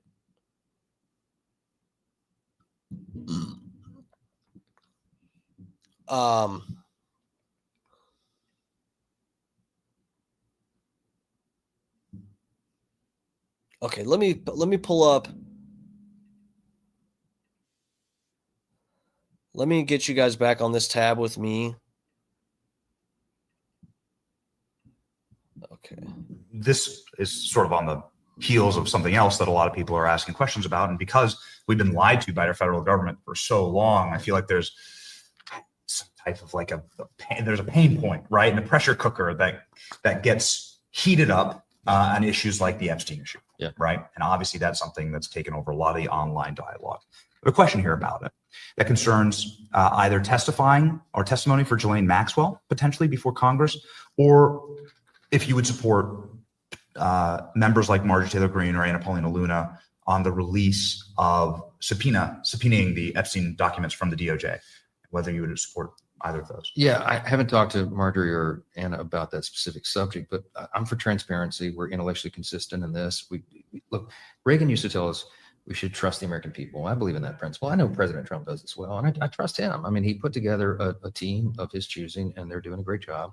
It's a very delicate subject, but we should put everything out there and let the people decide it. I mean, the White House and the White House team are privy to facts that I don't know. I mean, this isn't my lane. I haven't been involved in that. But I agree with the sentiment that we need to put it out there. And you know, Pam Bondi, I don't know, when she originally made the statement, I think she was talking about documents, as I understood it, that were on her desk. I don't know that she was specific about a list or whatever, but she needs to come forward and explain that to everybody. I like Pam. I mean, I think she's done a good job. We need the DOJ focusing on the major priorities. So let's get this thing resolved so that they can deal with violent crime and public safety and election integrity and going after Act Blue and the things that the president is most concerned about, as we are. So I'm anxious to get this behind us. Interesting. I don't know how far behind us this is ever going to get. I'm blown away. I truly am. It's crazy. Not that I'm surprised, but it's like it's like someone. My state of mind is it's almost like someone who works for NASA or someone that's a meteorologist professionally who has been tracking an asteroid that is coming straight for planet Earth. And they've told everybody, and everybody's talked about it, and everybody even, accepts it. Like, yeah, we know this is going to happen. Of course it's going to happen. We've been tracking this. The asteroid is coming right for the planet. Yeah. And it's like, you think it's not going to surprise you that when the Epstein asteroid, the Epstein cover-up asteroid finally comes to hit the planet. But right now, we're watching it enter the atmosphere in a big ball of fire. And it's that's what I feel like. A fucking astronomer that's been tracking a fucking asteroid and telling people, here it comes. And now that I'm actually seeing it, that best possible scenario we could have asked for was for Trump to get elected again, and we might have a chance of releasing all this Epstein info. And I just knew it wasn't. I was like, this is going to be crazy. Because when the assassination attempt happened, I had a bad feeling, guys. I said, you know what? I don't think this is real. And the reasons for them faking this are very bad. The implications of this are very, very bad. And, dude, here we are. Here we are. Trump is in control. Trump was in office when Epstein mysteriously died, however he truly died. And now Trump's back in office, and it's going to be official on the books soon, guys. There is no Epstein list according to law. They've got anti-Semitism laws. They're going to make new laws to say that you aren't allowed to say that there's an Epstein list. It's right here. We're watching the asteroid hit the planet. Donald Trump, and I'm not even guys, there's a slight possibility. Don't get me wrong. I am leaving space for the possibility that maybe Trump isn't a bad guy here. Maybe there's a possibility that his connections to Epstein aren't as disgusting as they possibly could be. And maybe there is some stuff in the Epstein files that, if it were released, it would compromise investigating and or catching other people that are involved. That's a possibility. I'm not like completely, I don't have blinders on here. Like, I want to hate Trump. Of course I don't. But I am just like,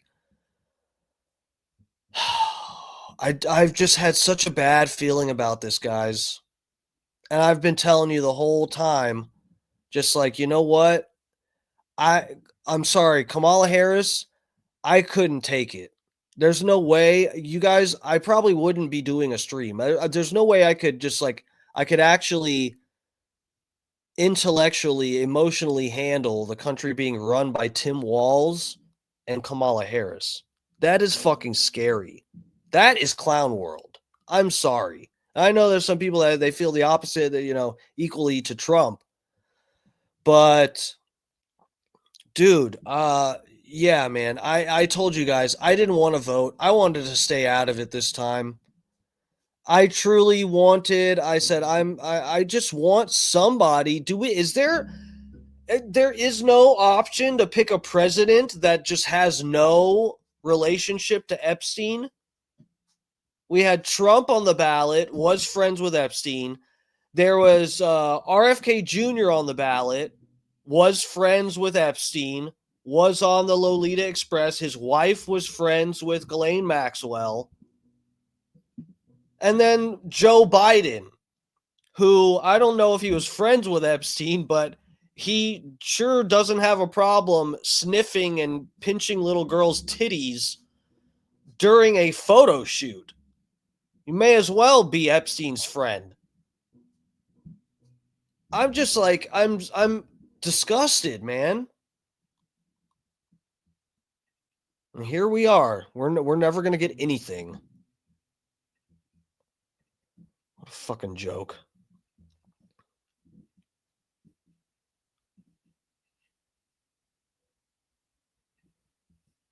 Is Ghislaine Maxwell in the seat of honor at the Clinton wedding? The only one. Bill Clinton has a sole daughter. Why is she sitting there leering at this wedding? Please unpack this relationship. Well, I heard, and I don't know if they're going to mention it in this video because I haven't watched this, and I pulled it because it's Roger Stone, and we're friendly with Roger Stone simply because Bubba's friends with him. I'm, whatever. I'm not that familiar with Roger Stone, but I did see someone was saying that maybe I should have fact checked this, but I think I've heard someone else report this too, that Ghislaine Maxwell actually there was some court thing that she had on the day of Chelsea Clinton's wedding, and she was excused from this court appearance or whatever she had, this court thing. She was excused to be able to take part in the wedding, to observe the wedding. She was, of course, Epstein's pimp. She was in charge of trolling the bus stations and the train stations, looking for, children who had no parents or who were estranged from their parents. They're the easiest children to kidnap and traffic. She was making all the arrangements for him. I think she knew his business inside and out. She, again, by the Biden administration, she was charged with conspiracy to engage in child sex trafficking. But yet again, in her case, no other conspirators are identified. The U.S. attorney who handled the Epstein case and the Maxwell case and the P. Diddy case, another cover-up, all the same people. This is Damian Williams, the Democrat U.S. attorney in the Southern District of New York, and Maureen Comey, who just happens to be the daughter of one of the great orchestrators of the Russian collusion hoax, who himself, I suspect, will be facing charges very shortly. James Comey, the former FBI director.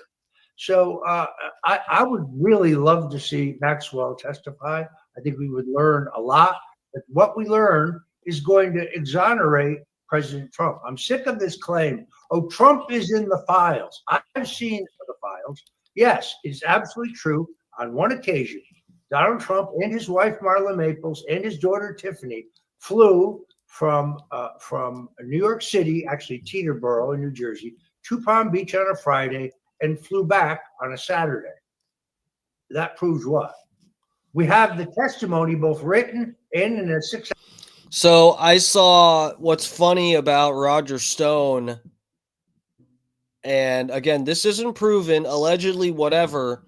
I saw on, I think it was Twitter, someone had screenshot a post from 4chan. In this post from 4chan, someone had claimed that they worked for Epstein. I forget if it was at the island or the New York mansion or where the fuck.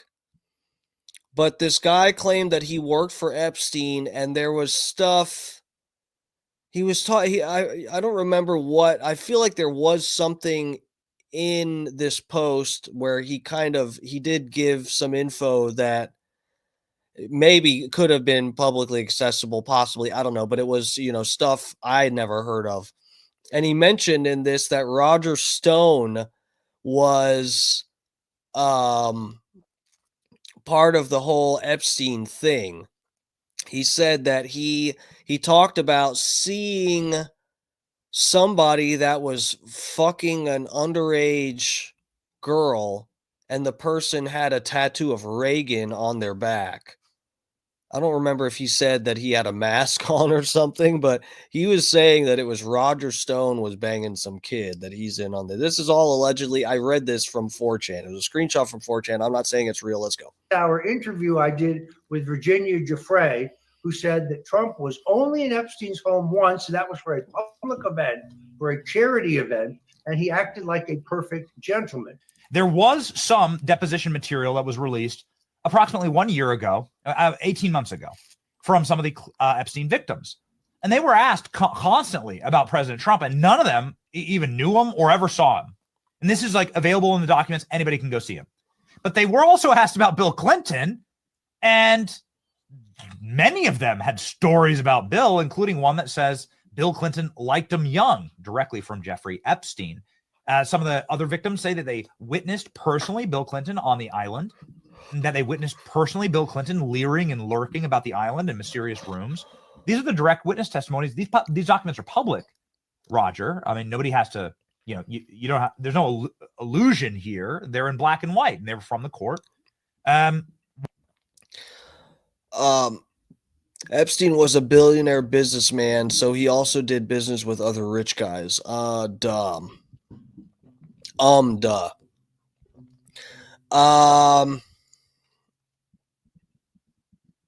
Whatever you want to believe, Junior Coltrane. What are you saying? Is that's why he had Roger Stone banging kids? Why has Bill Clinton never been brought in by federal investigators to answer questions about this? No, you make a very How do we know he hasn't been? good point. Virginia Giuffre, who was Virginia Roberts at that time, and I agree with you. I interviewed her for 6 hours for my book, The Clintons' War on Women. I read every word of her lawsuit and her sworn testimony.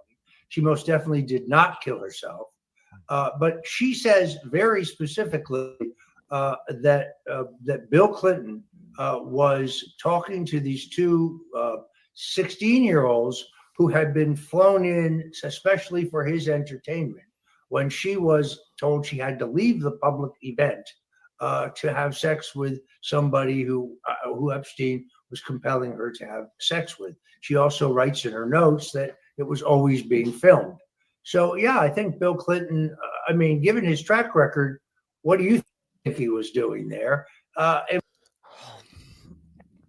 used to be watched by Epstein's hidden cameras, which I have seen myself. The FBI have the archive footage showing me being abused by other men, used as blackmail.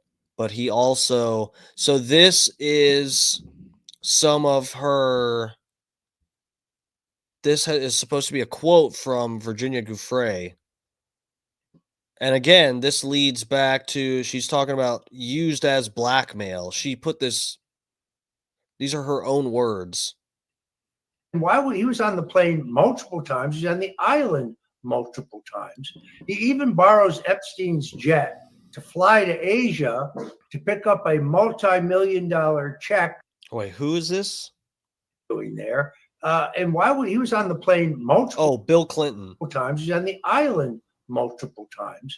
He even borrows Epstein's jet to fly to Asia to pick up a multi-million-dollar check for the Clinton Global Initiative from a guy who is a publicly known pedophile.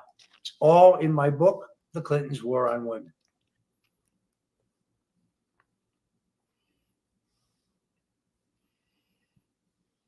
All right, guys, we're going to get to Terramar in a minute, so please stick around. I promise that it's going to be interesting. I'm telling you guys, you got to stick around for the Terramar shit.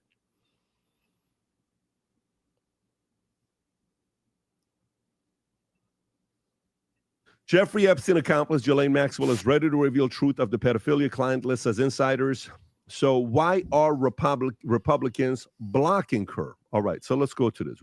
All right, so this is from the PBD podcast. This is Patrick Bet-David discussing this. Why are Republicans blocking her? Ghislaine Maxwell, 63-year-old, serving 20 years for child sex trafficking charges related to pedophilia, Jeffrey Epstein web of underage girls, is willing to testify before Congress with a source stating, despite the rumors, Ghislaine was never offered any kind of plea deal She would be more than happy to sit before Congress and tell her story. No one from the government has asked her to share what she knows. She remains the only person to be jailed in connection to Epstein, and she would welcome the chance to tell the American public the truth. Controversy surrounds the Department of Justice claims that there's no Epstein client list and video suggesting the 2019 jail suicide, with a source close to Maxwell saying congressional hearings have been held into everything from JFK assassination to 9/11 JFK files rank up with those cases. Ghislaine would be willing to speak before Congress and tell her story, while President Trump posted on Truth Social. For years, it's been Epstein over and over again. Why are we not giving the publicity to files written by Obama, Crooked Hillary, Comey, Brennan, and the losers and criminals of the Biden administration? Vinny, your thoughts on the story? I mean, one.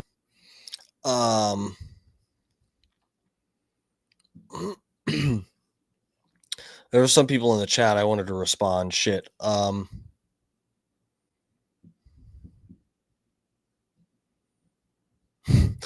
Even Elaine can't name a single victim. Somehow there are no victims anywhere. Interesting.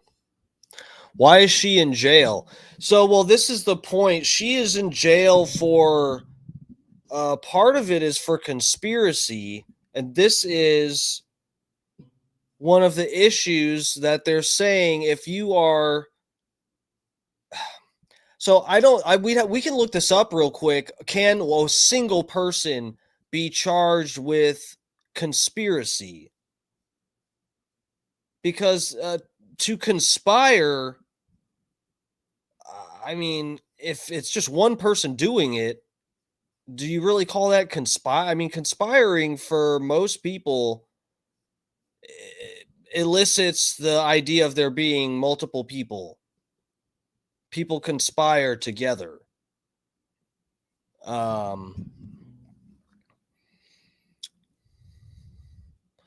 So if they're not gonna, if they're saying she conspired, then they should have co-conspirators. That's part of the.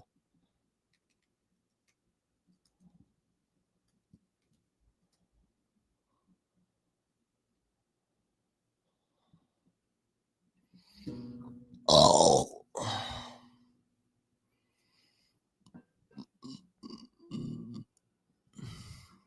Yeah, so okay, let me get you guys on this tab. We'll take a little.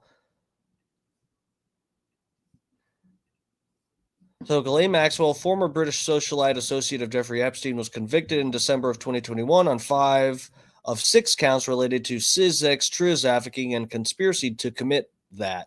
The trial focused on allegations that Maxwell played a key role in a multi-state sex trafficking scheme by befriending and enticing and grooming multiple minor girls to engage in sex acts with Epstein, and sometimes participating in the abuse herself. Maxwell was sentenced to 20 years.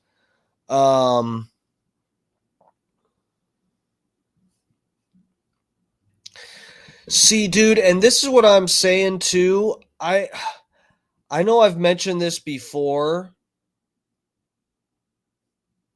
I don't know if you were in here when I talked about this, Grando. But yeah, why? And if no victims, why is she in jail? Let's see, because I think they do. There are victims, but I think. Hold on. Yeah, Epstein victims list. It's like 30 people. Yeah, dude. I know that there are plenty of victims. I've seen the footage of them talking about how there are other high-profile people in on this. Dude, what's that attorney? I think I saved this clip of this attorney. What the fuck is this guy's name? Fuck, I just almost had it.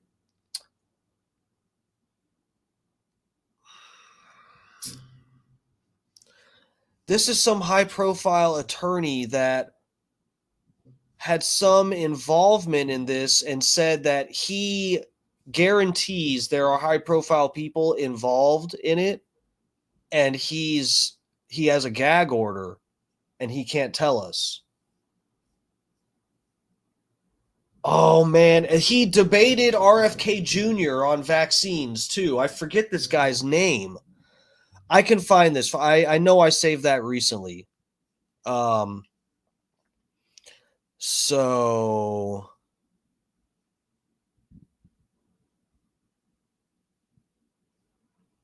yeah, she's trying to appeal. Here, look. DOJ urges Supreme Court to turn away Epstein accomplice Ghislaine Maxwell's appeal.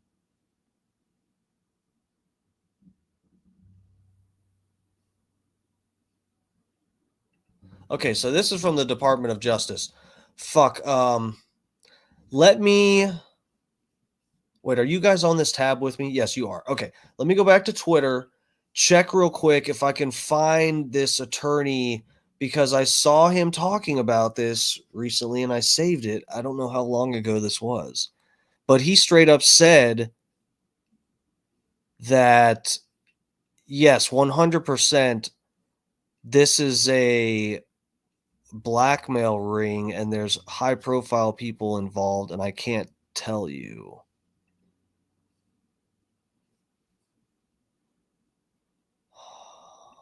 Man, stuff's getting deleted from Twitter, guys. Where is this? You gotta be kidding me.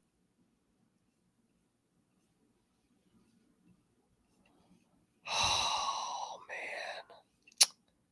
Guys. Oh my God. Alan Dershowitz. Okay, so I found it. I'll save that there. Let's take a look at this. I'm all over the place tonight, guys. I'm sorry, but this is really hard to like. This isn't an easy thing to digest and spit back out. Ghislaine Maxwell says so. Let's take a quick look at this. This is the DOJ. Sentenced to 20 years in prison for conspiring with Jeffrey Epstein to sexually abuse minors. So I think what they're going to say in this, and remember, her little black book was brought up in court, and the judge allowed the little black book to stay out of the evidence, like publicly available evidence. The jury was allowed to take a peek at it. I don't think they were allowed full access to it, but they were allowed to some info that was in her little black book. Let's take a quick look. How long is this? That's not that bad. Okay, we can get through this. Let me take another hit off this bowl.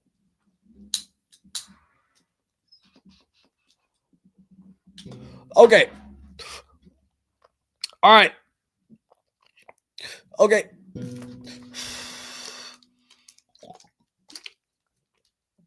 Damian Williams. The United States Attorney for the Southern District of New York announced that Ghislaine Maxwell was sentenced today in Manhattan Federal Court by United States Circuit Judge Alan J. Nathan to 240 months in prison for her role in a scheme to sexual. Is this a fucking... Okay, no. A scheme to sexual... Oh, no, this is a typo. Is this a typo on the DOJ's website? You have to be kidding me. Guys, tell me this is not grammatically correct. Judge Nathan to 240 months in prison for her role in a scheme to sexual exploit and abuse multiple minor girls. This is supposed to be sexually exploit. This is a typo on the DOJ's website. Scheme to sexually exploit and abuse multiple minor girls with Jeffrey Epstein over the course of a decade. Maxwell was previously found guilty on December 29, 2021, following a one-month jury trial of conspiracy to entice minors to travel to engage in illegal sex acts, conspiracy to transport minors to participate in those acts, and transporting a minor to participate in illegal sex acts. So she got enticing the minor, conspiracy to transport, then also transport that's 3 charges for them to do, transporting them to do adult stuff, and then the trafficking, conspiracy, and trafficking.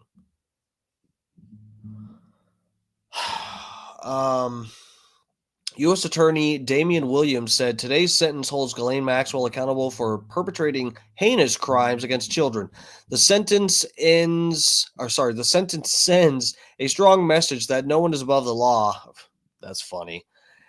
And it is never too late for justice. We again express our gratitude to Epstein and Maxwell's victims for their courage in coming forward and testifying at trial and in sharing their stories as part of today's sentencing.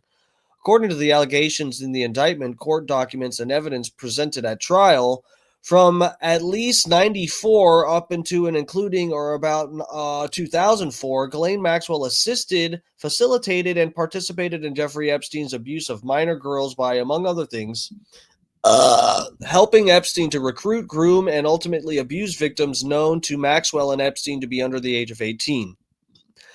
The victims were as young as, and guys, this is one of the things I mentioned before. Sorry, I'm all over the place. There was this relationship. Well, I was way behind in the chat. Sorry if I've been missing important stuff, guys. I'm trying to, I'm all over the place.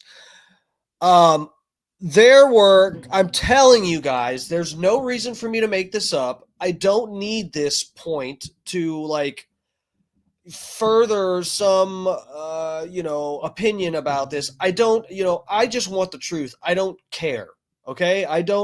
I'm not trying to trash Trump or defend him here. I truly have no biases. I'm done just defending politicians. It's just I'm done. Sorry.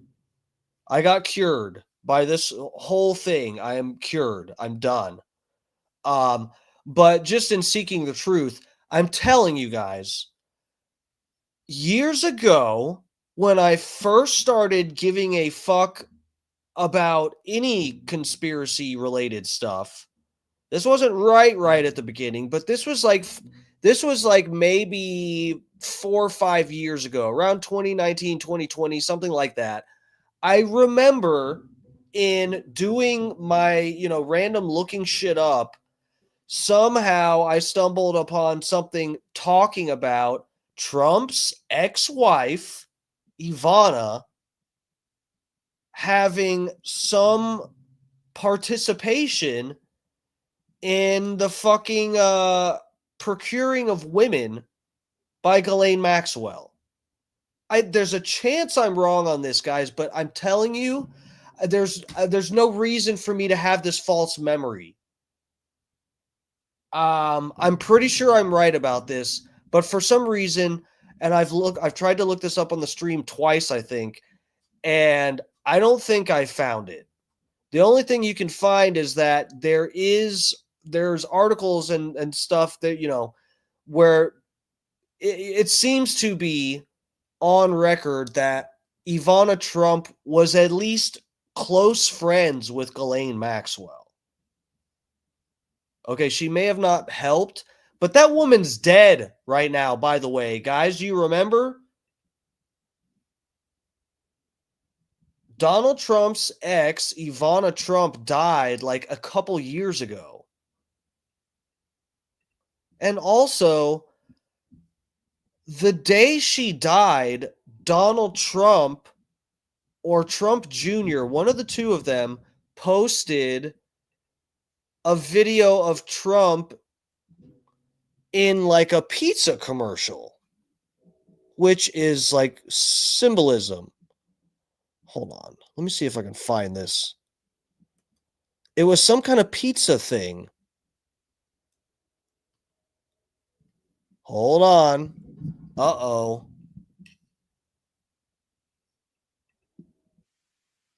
Uh-oh. Did I just find it? Guys, look at this. This was posted the day that Donald Trump's ex-wife, Ivana Trump, the day she died. This was posted by Trump or Trump Jr. I forget which one. I think it might have been Trump Jr. What the fuck does this mean? You're posting this the day Trump's ex-wife died. Man, this 555 deal is really popular. Mr. Trump, here you go. 3 medium pizzas, $5 each. Tell you what, I'll counter that offer with an even better one. Here's the deal. You give me those 3 pizzas, only I'll give you just $5 a piece. Sure. Okay.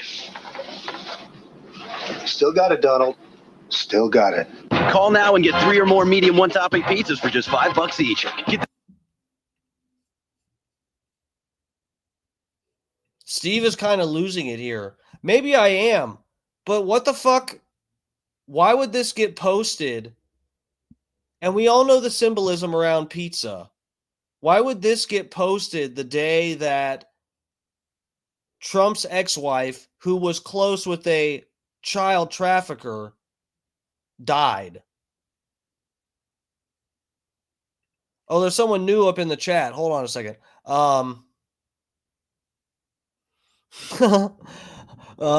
Kalohi? Am I completely butchering your name? Kalohi SF? Buried her on the golf course like the prick that he is. That would be funny. I could support that. She died from a fall down the stairs. What the fuck, really? I didn't look up how, or I may have looked up how she died. I don't remember. I just remember that when she passed away, there was a ripple in the conspiracy communities because there was already a circling, community circling theories about Trump actually being in the center of a lot of this.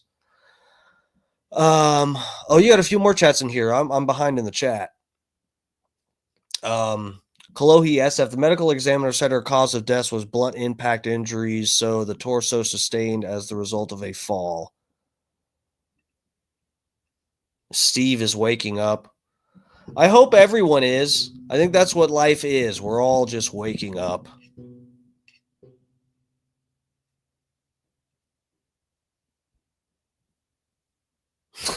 Holyoke Joe said, who'd you rather bang, a healthy old bag or a hot chick with cancer?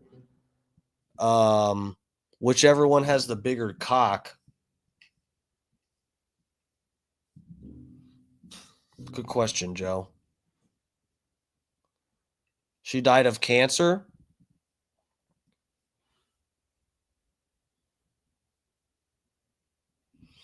Well, I wasn't directly. That's what I said. I don't know how she died. I don't remember. I'm not insinuating that they killed her off. I'm just saying she's fucking dead now. Here, let me look it up.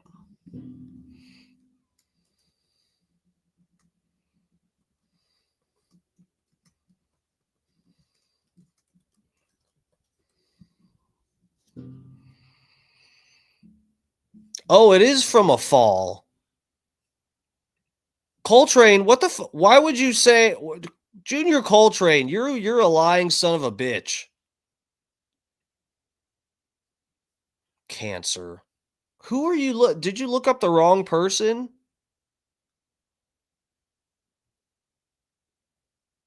Bro, what the fuck? Why didn't I remember that she had some weird cause of death? What the fuck? I'm glad we looked this up. Kalohi, you've just earned yourself. You're now a top chatter. I appreciate you contributing. Welcome, for real. Welcome to the stream. I'd be saying that anyway. But yeah, fucking for real. Thank you, because I hadn't even looked that up before. What was her cause of death? I just thought it was mysterious. I mean, guys, come on. The medical examiner can say whatever the fuck regardless. I would probably still think it was suspicious. I just Googled it. She fell down the stairs. What a mark. Yeah, but just because you fall down the stairs, you don't know what started the fall. She died from a fall. This is ABC News. Ivana Trump, ex-wife, result of a fall. Was Donald Trump's first wife. They had 3 children together. Bro, why? Okay, that makes it even more weird. Why the fuck did they post that video? I'm telling you guys, the day she died, it was a whole thing. she died and people were talking about it like, what the fuck? Trump's ex-wife just died and they posted a pizza commercial and she was involved with Ghislaine Maxwell. Oh, that's what I was getting at. I cannot find the articles or anything talking about Trump's ex-wife helping Ghislaine Maxwell. I can't find them. Hold on. Let's see. You know what? Let me try looking again. Let me just try real quick. I got too many tabs open.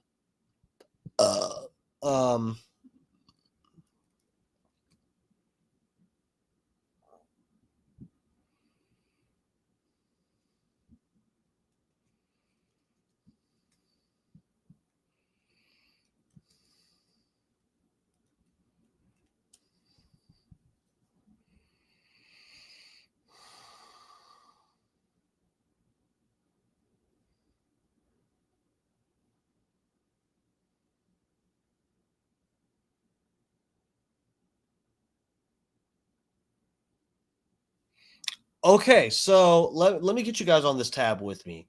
Just so y'all don't know, you know I'm not crazy. And I know this the new person in here knows I'm not crazy because this person seems ahead of the curve here.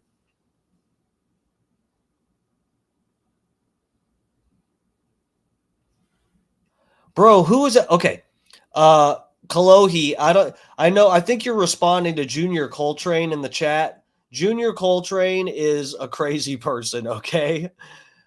He's funny sometimes, but for real, sometimes he just fights and it's bullshit. Sometimes he makes good points. It's just hard telling with that person.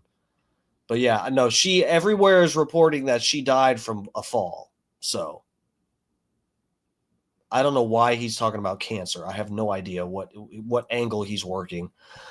So look at the AI overview. In the early 1990s, Ghislaine Maxwell became friendly with Ivana Trump, the first wife of Donald Trump. While not considered close friends by an assistant of Ivana, the two did socialize, particularly in London, where Ivana owned a home at one point, meeting at events like cocktail parties, gallery openings, and shows.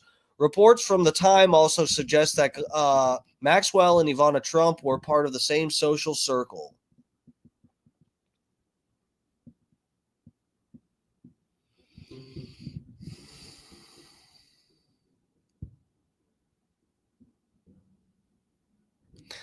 Dude, this is what I'm saying. The way Trump has been acting with all of this, none of it makes any sense. It's all just fucking utter confusion. This is CNN. Trump claims to not be following Maxwell case despite, and you don't even have to read the rest of this.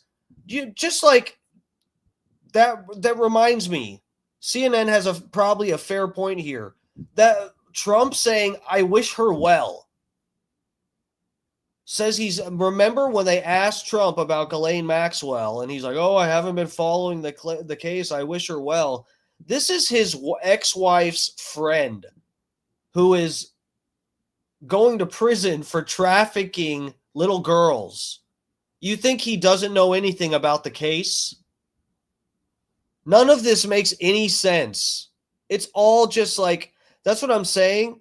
When you've got both of the main political parties that seem to have their own agenda with what information gets released about this and everything, and then you've got the New York Post they're fucking editing, photoshopping pictures for Ghislaine Maxwell. How are you supposed to think you have the truth on any of this? It's all just meant to be completely confusing. I think that's really what it is. It's just a bunch of mixed signals from all angles. So there's just no way to fucking understand anything.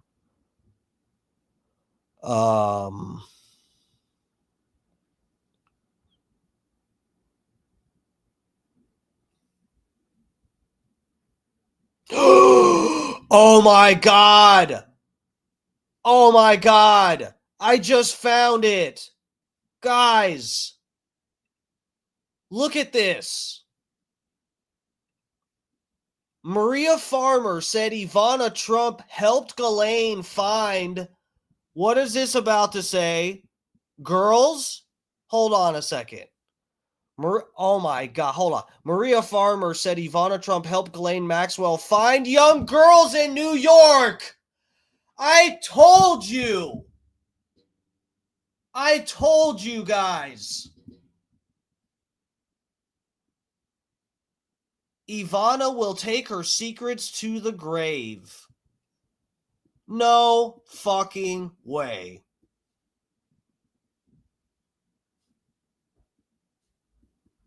So people are arguing.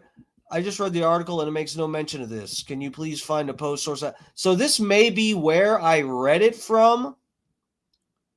We still have to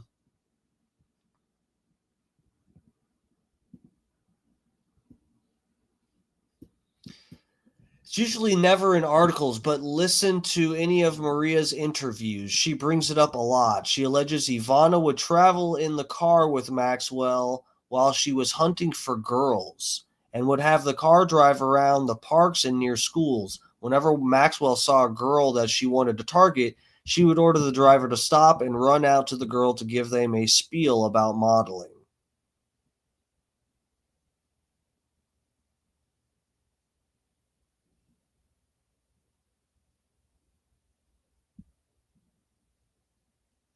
Bro, what is this? What's going on here? Okay, why is this done twice? This is like copy and pasted.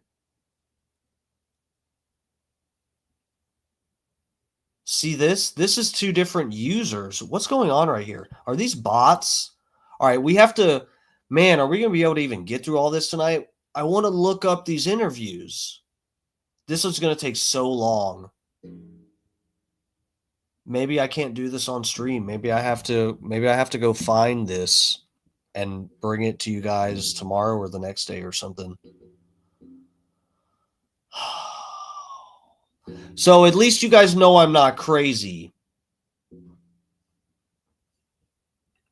Kalohi, you need to do some research offline too, Steve. Lots. Yeah, well, I mean, if I really want to keep up with all this, this is the thing is, like with Israel and everything else, do I understand the sentiment of people wanting to move past this and be over this? Of course. I don't want to spend time thinking about this. I don't want to. I'm busy. I have other stuff going on in life. I don't want to care about this, okay? I do know enough about this that I feel like I know more than the average person for sure, but I know enough at least to know not to trust any side on this. At least where we're at right now in the game.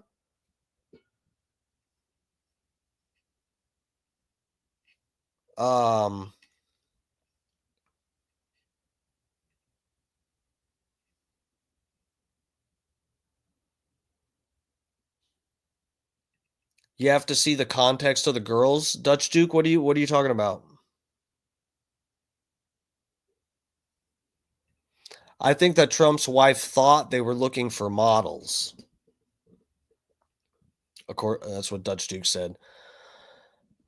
Maybe, man, maybe.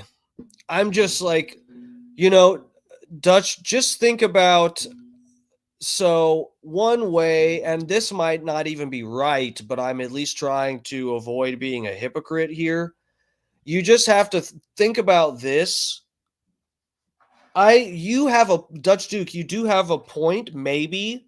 I don't know the context of their relationship and everything, but when you hear that anybody was probably close friends with Ghislaine Maxwell, that immediately sets alarm bells off, right?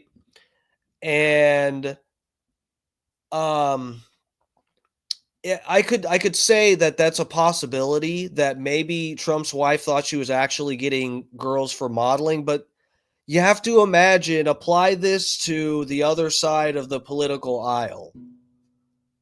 and think like, what if it turned out that, you know, whatever, fucking Hunter Biden was riding around in the limos with Ghislaine Maxwell looking for models, but he just happened to be attached to some maybe he was an investor in Victoria's Secret.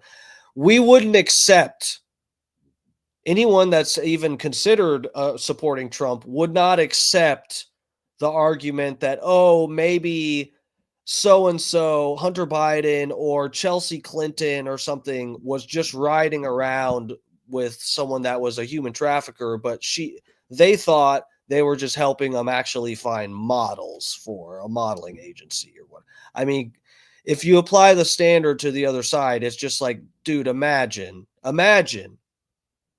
if it was someone like that was accused of being close with Ghislaine and riding around in the limo helping find kids. You would not accept. I hope you wouldn't. I don't know, man. It's just this is so murky. All right, so okay. Oh, man, I'm off on a fucking tangent now. I can't believe like we're already I'm balls deep in a rabbit hole trying to fuck my way out. Okay, so I'm going to look up these interviews later. Guys, let's take a look. I'm going to play these other I'm going to leave this tab up. I'm going to play these other clips I have saved from Twitter. We're going to take a look at the Terramar project video. So stick around. We're getting to that, I promise. But I told you guys, you never know with this stream. Sometimes it's just like, a yuck fest. And sometimes we learn a little, we stumble upon facts, we stub our toe on some facts, and we don't complain about it, okay? But this stream is only for entertainment, okay? We're just having fun. Okay, so yes, back to, we saved this. Let's go back to Twitter. Alan Dershowitz. This is that attorney I was telling you guys about.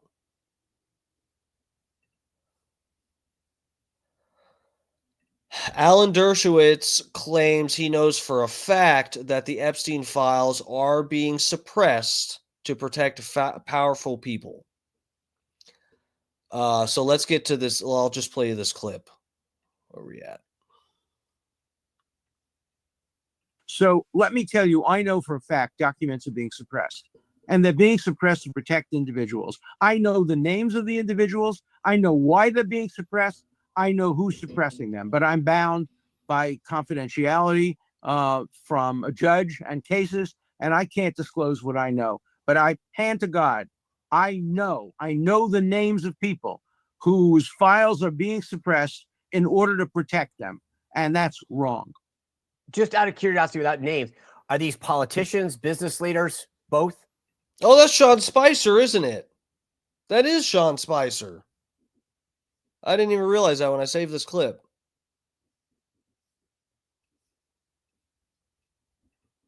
They're everything. And let me tell you, a lot of them are, at least one of them is somebody who was accused. Others are accusers. And the judges have said, if somebody calls themselves a victim, we're not going to give any information about them, but they may not be victims. They may be perpetrators. So we don't have information about false accusers. And we know there have been many false accusers who have accused innocent people for money. And those records are being deliberately, willfully suppressed. And they shouldn't be suppressed. If the accusation is allowed out, so should the material that diminishes the credibility of the accuser. We want total transparency on this. Every single document, no redaction. That's what I've said from day one. I waive any of my rights of privacy. Anything there is about me, I'm happy because it will be exculpatory, because I know I haven't touched a woman other than my wife from the day I met Jeffrey Epstein. I don't even hug people, but I was falsely accused and I was able to prove it. And I was able to prove it through documents. And I want other people to be able to disprove false accusations through documents. But these documents are being suppressed and withheld. Interesting.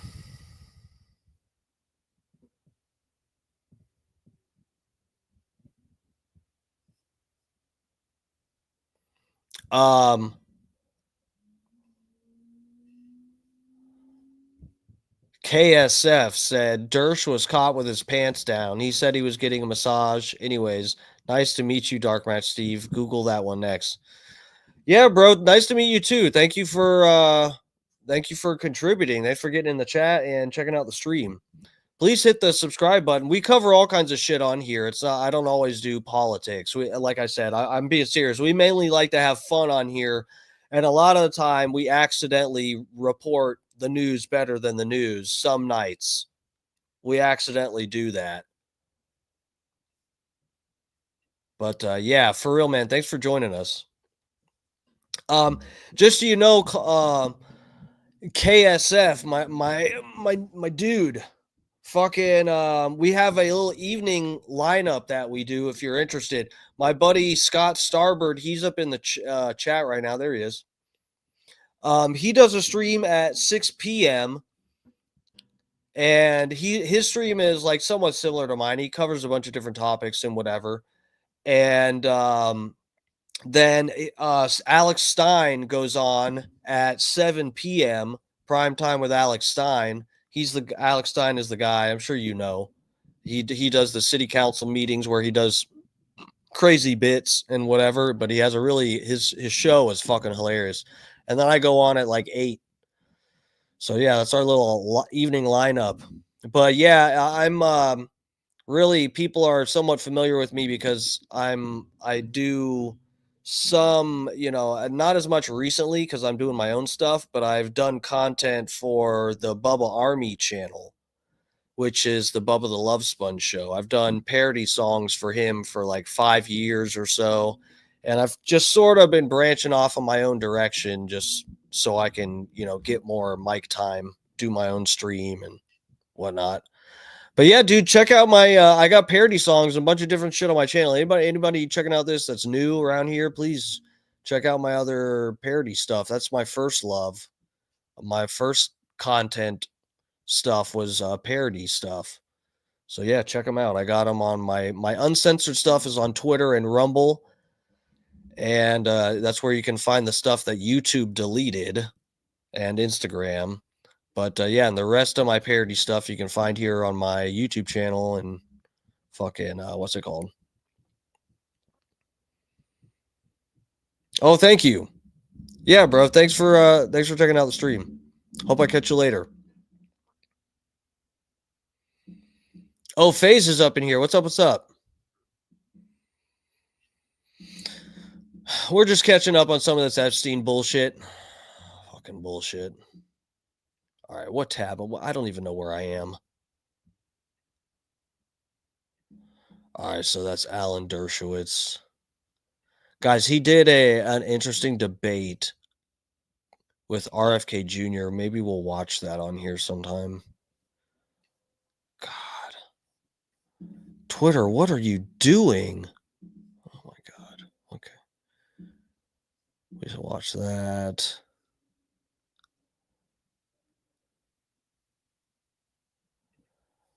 This is everybody flipping the script right here. This is a little compilation.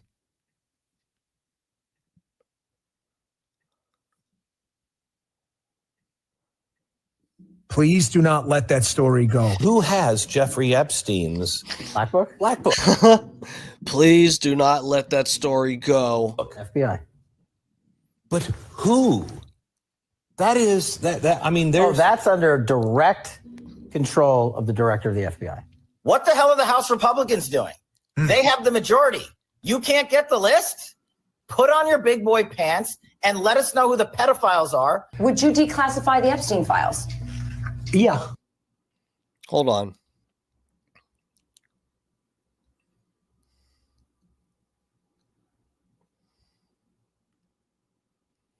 Kash Patel. This is a quote. FBI has Jeffrey Epstein's little black book. Trump should release it on day one and the rest of the footage of the DC pipe bomber. Files are. Would you declassify the Epstein files? Yeah. Yeah, I would. All right. I guess I would. I think that less so because, you know, you don't know it. You don't want to affect people's lives if it's phony stuff in there because there's a lot of phony stuff with that whole world.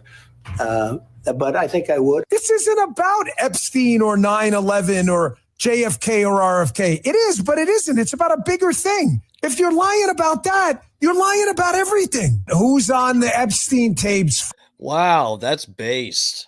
That is so based. Folks, who's on those tapes? Who's in those black books? Why have they been hiding it? And this is something Donald Trump has talked about. All very good questions. Based Dan Bongino. The DOJ may be releasing the list of Jeffrey Epstein's clients. Will that really happen? Dan Based Gino. Based Bongino. It's sitting on my desk right now to review. That's been a directive by. Hold on. Let's rewind that. I was talking out of my ass over this. This is a good clip right here. Hiding it. And this is something Donald Trump has talked about. The DOJ may be releasing the list of Jeffrey Epstein's clients. Will that really happen? It's sitting on my desk right now to review. It's sitting on my desk. Did he say the Epstein file? No. No, he didn't. He said the client list. The client list. Just for the record, because now Pam Bondi has been saying, oh, well, when I said it's on my desk, I meant it was the whole file, and there's all kinds of stuff in there. And, you know, this whole time, everyone's been asking me about the client list. I never even peeked in there to make sure there was some kind of client list because, you know, this whole time I could have been telling everybody, hey, actually, I looked, we've all looked, there's no client list. We're going to release some of the information that isn't going to hurt investigations that are ongoing, but there's no client list. We'll get you as much as we can. You could have been saying that from day one, could have peeked in there. And if there was no, but this whole time, they've been referring to the client list, discussing what they're going to do with it. And now they've decided they're going to deny it exists. So they're pretending they were, you know, just talking about something else. A directive by President Trump. Everything's going to come out to the public. The public has a right to know. Americans have a right to know. Oh, God. I never trusted Pam Bondi. I told you guys she was going to be a problem. I told you all. I tried to tell you.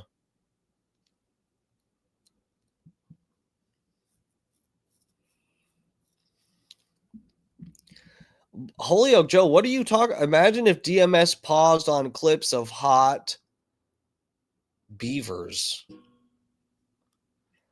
You know, we've talked about this. Man beavers. Yeah, that's more likely. We've talked about this on here. Maybe we'll do a dark match after dark. We can do a stream that's only on Twitter. How many of you guys in the chat have Twitter? And could you all come along to do a Twitter only show where I show adult stuff and we talk about adult stuff, all adult stuff? Who, for real, guys, can you tell me who has is there anyone in chat that doesn't have a Twitter? Can you guys tell me if you guys have Twitters and you would want to do a dark match after dark? Damn, promo code doesn't, bro.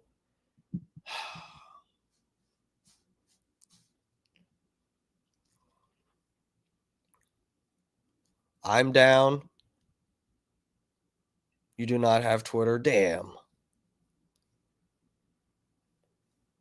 Can't have promo code and Grando there. What the fuck?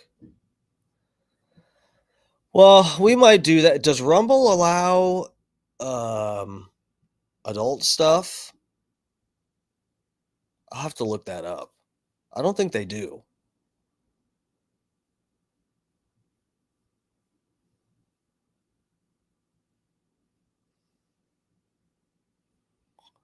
After dark match with Steve, no. It's dark match after dark. I don't know what. Scott Starbird. My name is so much better. Dark match after dark. It just rolls off the tongue. Dark, dark after dark, dark. Darkety, dark, dark, dark. All right. Let's get to the next video. We're going to get to the Terramar thing. Scott Sarbert, have you seen the... Oh, we were still watching this. Like me, Adam, the losers that... We were still watching this, guys. We never finished this.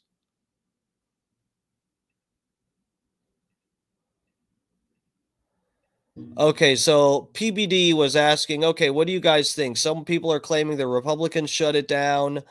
The releasing of the Epstein files, What do you think, Vinny? Comey, Brennan, and the losers and criminals of the Biden administration. Vinny, your thoughts? Vinny, your thoughts on this? So another thing he was adding there at the end, which he misread it because, like I said, this guy, when it comes to counting money, he's a genius. But when it comes to like debating or reading English, it's not his strongest suit. I love Patrick, but I'm just calling it how I see it here. He read this last thing wrong. What he was trying to say is Donald Trump made some statement that he said it multiple times about, oh, well, you know, some of these, the Epstein file and some of the bullshit that's going to be in there, that's from the Biden administration, okay? So and that's the same administration that, you know, and he associates them with the Russia, and this and that, FISA warrant, and all that, you know.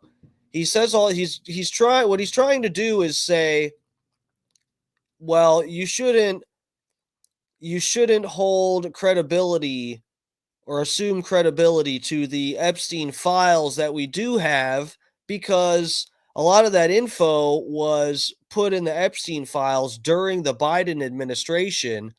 Really, that's possibly just a good excuse for Trump as to why his name is probably mentioned in the Epstein files way too fucking much. I mean, I hate to take it there, but that's probably what it is. Why would he already be running defense? Why is he trying to discredit the Epstein files because some info came from the Biden admin? Thoughts on the story? I mean, 1 week later, from how crazy we were, and Adam, remember, Adam, you were saying how this is the story for crazy, stupid losers. No, well, I just said losers. Oh, losers. Well, I mean, sorry, I had a little bit. No. Just to clarify, yeah, I said people who are obsessed with this, okay, tend to be losers. Well, did you see what happened, Adam? That week, for this past week, Google searches for Epstein, Ghislaine, this whole situation. You know how much percentage it was up? I'm sure it was up 1,200%. Oh, Pat, can we play this really fast? Yeah. Go ahead. Is there a ticker? Because these are all the losers. Show all the losers. Go. A massive Look at us losers. Unforced error by the Trump. Is this guy from Patrick Bet David's show? Is he on the Epstein list? Is that why he's saying we're all losers? Trump administration. Donald Trump would love this story to go away, but in fact, interest is climbing higher and higher. To quote Jackie Wilson, look at this. Google searches for Epstein. Good or no? Yeah, on clips. I can hear it. You can't hear clips. Play it again, Rob. Jay, come on in here. What a massive unforced error by the Trump administration. Donald Trump would love this story to go away, but in fact, interest is climbing higher and higher. To quote Jackie Wilson, look at this. Google search. Whoever the fuck is who's the engineer for the PBD podcast? Because these guys can't hear the clip and they're talking over it. What the fuck's going on over there? Just for Epstein, Jackie Wilson, 1,200% this week versus last. And get this, it is currently the top topic search with Trump on Google alongside his presidency. So Donald Trump normally, leans into stories in which there's controversy, like tariffs, for example. Yeah. This is a story in which he's trying to get away from. Just with everything that's happening, okay, let's just call it what it is.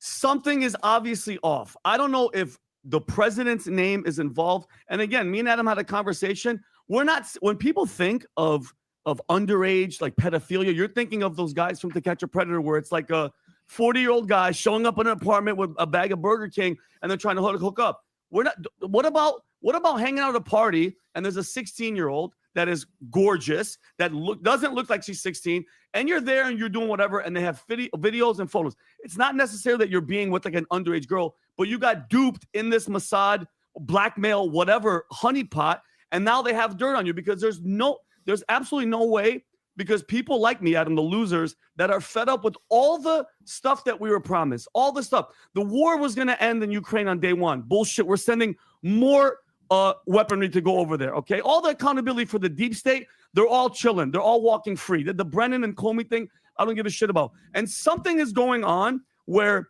everybody, we were promised everything. Bongino, everybody came in all riding high pat. The moment they came in, everything's changed. And now they're trying to tell us that we're crazy and we're the C words. I won't even say that word. So it's pissing me off. It's pissing me off because now they're trying to tell us, you guys are, move on. And when somebody like Ben Shapiro of all people is telling me not to look into something and then go, it's a conspiracy, I don't listen to it. Okay, it's absolutely horseshit. Something is up. And Pat, Ghislaine Maxwell, this might be a ploy.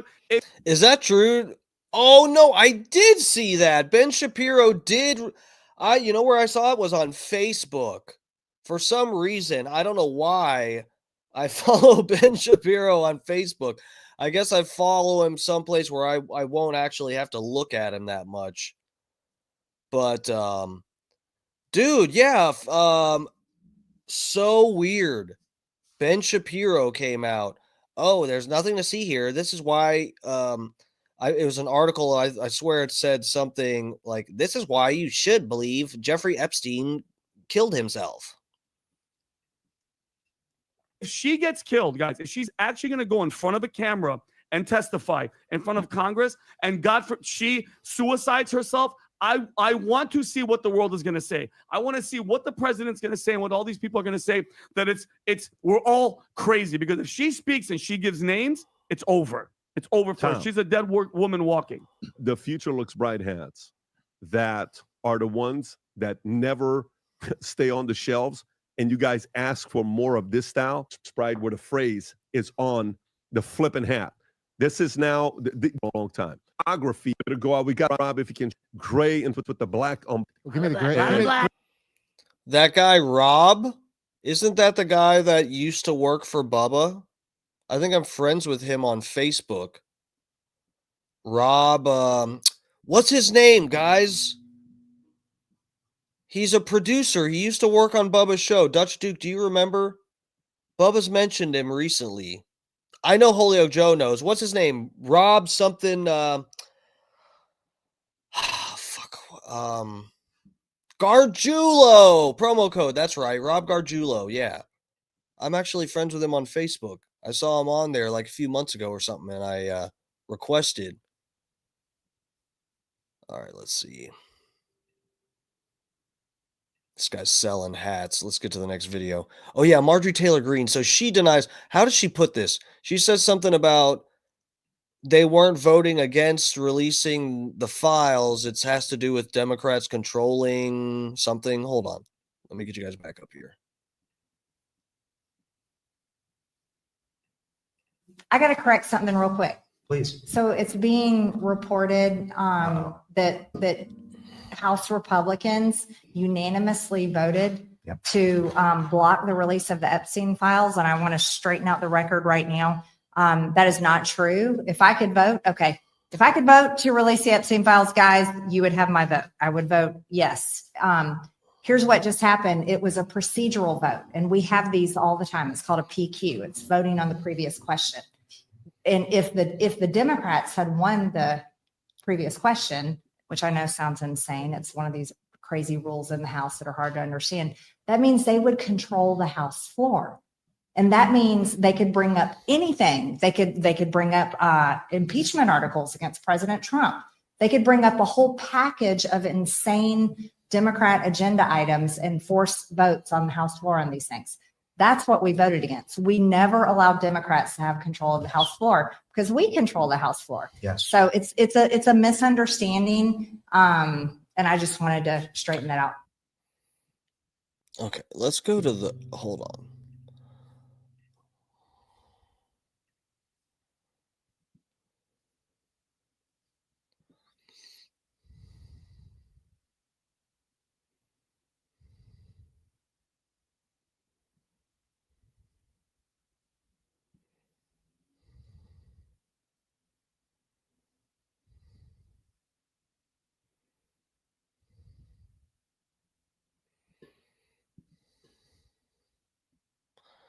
Okay,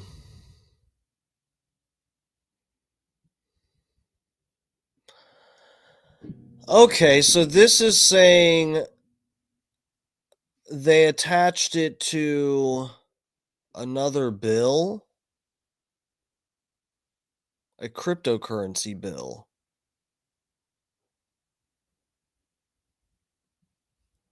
All right, it's 11 o'clock. Let's get to, before it's too late, I know some of you guys can't stay up till fucking midnight. Let's get to the Terramar project, okay?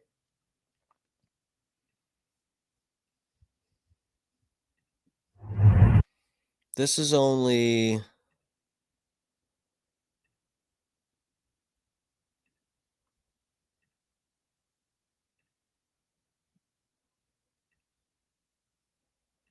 which we've discussed.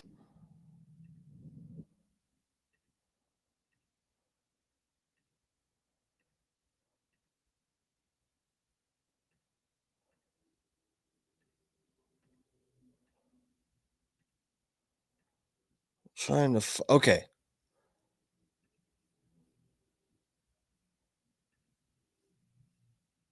Here we go.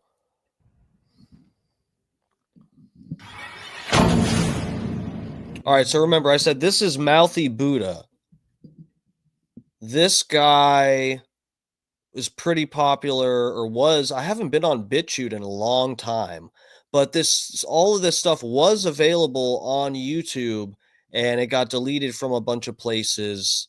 So let's check this out. If YouTube has a problem with this, I can edit it out of my video if they have some issue. I can edit this out of the stream. So yeah, this gets into really interesting shit. Try to pay attention here. It kind of goes all over the place. I'll try to add a little bit of context if I can help with anything. But yeah, this first part, it's about to quote from the court transcripts from Ghislaine Maxwell's trial, where she says she is a citizen. They ask her, what countries are you a citizen of? And I forget, I think she says... does she say the UK and Terramar? What is Terramar? Before we get, is Scott Starbird still in here? I wanted to see. I don't know if I think I asked him before. Maybe I missed his answer. I wanted to know who is familiar with the Terramar project in the chat.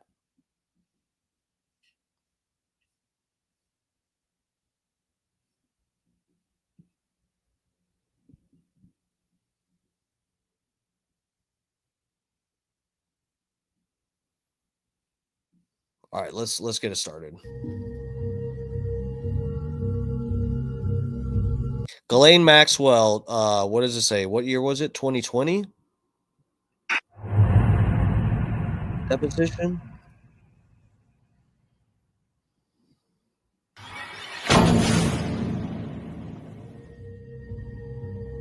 Yeah, 2020, Ghislaine Maxwell deposition. These are transcripts.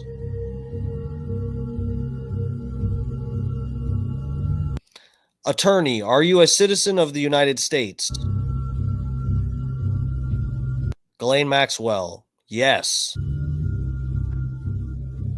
Attorney, are you also a citizen of England? Ghislaine Maxwell, yes. Are you a citizen of any other land?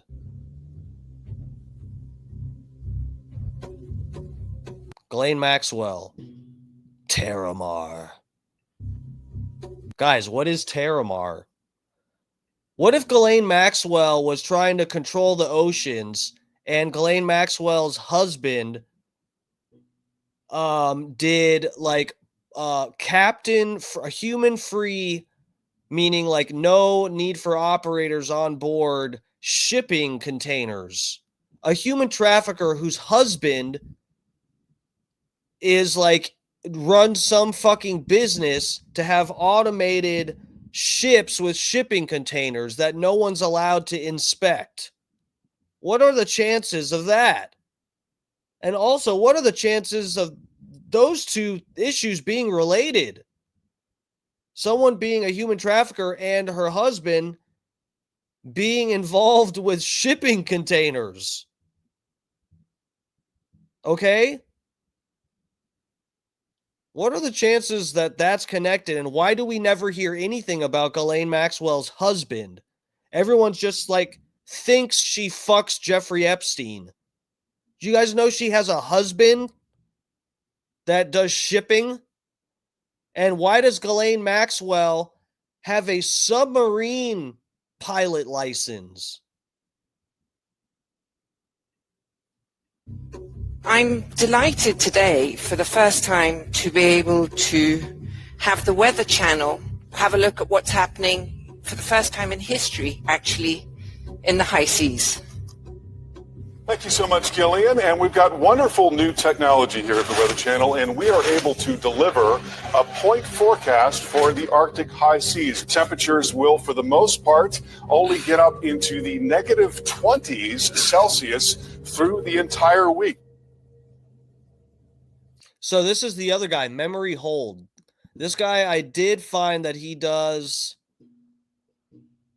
This was a long time ago, and I haven't been on Twitch in so long, but he was streaming on Twitch for a little bit. But yeah, there was some other website he was streaming on, and he does videos that are available on BitChute because they get deleted from other places. This guy is really good at finding shit. If you can find this guy somewhere, you'll be 1,000 steps ahead of me. I don't keep up with it. I should. But the conspiracy stuff, it sometimes, guys, it gets too crazy. It gets too crazy. Like, how am I seriously, if I could actually monetarily make streaming work for me, I could probably get in as deep as this fucking guy, Memory Hold. Probably not, though, because he seems like he's smarter than me too. I'm pretty stupid, but I could really go ham on some of this stuff. But this guy is this guy's on it. On July 2nd, 2020, an arrest was made. FBI agents arrested Ghislaine Maxwell yesterday, nearly 1 year to the day after Epstein was arrested. All signs pointed to this particular incident being the story of our time. I think a lot of people are wondering, the big question overall is, what does Ghislaine Maxwell know about what Jeffrey Epstein is alleged to have done? Unfortunately, most of the public opinion in the U.S. is controlled by media corporations. So as soon as the coverage of Ghislaine's arrest ended, social media stopped discussing it, and the coronavirus took center stage. The Dow is set to open about 15 seconds from now. It is expected to surge on positive coronavirus vaccine news. You can watch the big board as it opens this morning. But among all the gossip and brief media coverage, a crucial aspect of Maxwell's story has gone largely unnoticed, the implications of which and the groups that surround it are as vast as they are mysterious. This is Ghislaine Maxwell's Terramar project. According to the New York Times, Terramar was a, quote, opaque... Borgerson, that is her husband. I remember his name now. Maritime investment company, Cargo Metrics. Here we go. Organization that had no offices and gave no grants to... Yeah, so it says Terramar Project, an opaque organization that has no offices and gave no grants to other organizations. It was disbanded in 2019.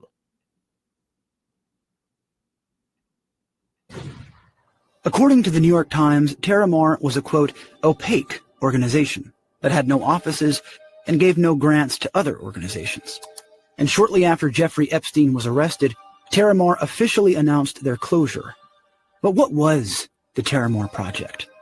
At first glance, it would appear that the now infamous Ghislaine Maxwell had a soft spot for the environment. We have created 5 gigantic gyres of plastic and garbage that swirl in the open ocean. This is the largest fishing net. It fits 12 Boeing 747s in its mouth. We don't know very much about the ocean, actually, it turns out. Less than about 1% of it has been explored. So however you feel about the creatures in the ocean, the more of them that we have, the better, the healthier, and the more resilient is our ocean.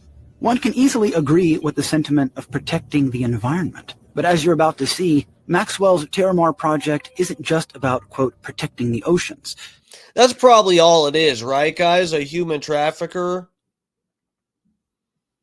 A human trafficker is just really obsessed with environmental protections. Go back to that DMS. What part are you referring to, Dutch Duke? What were they talking about? What'd you want to see? I'll go back to it.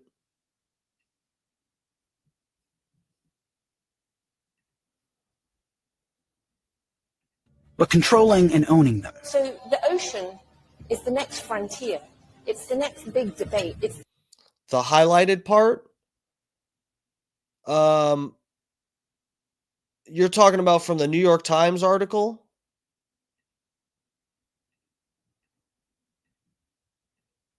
This part right here?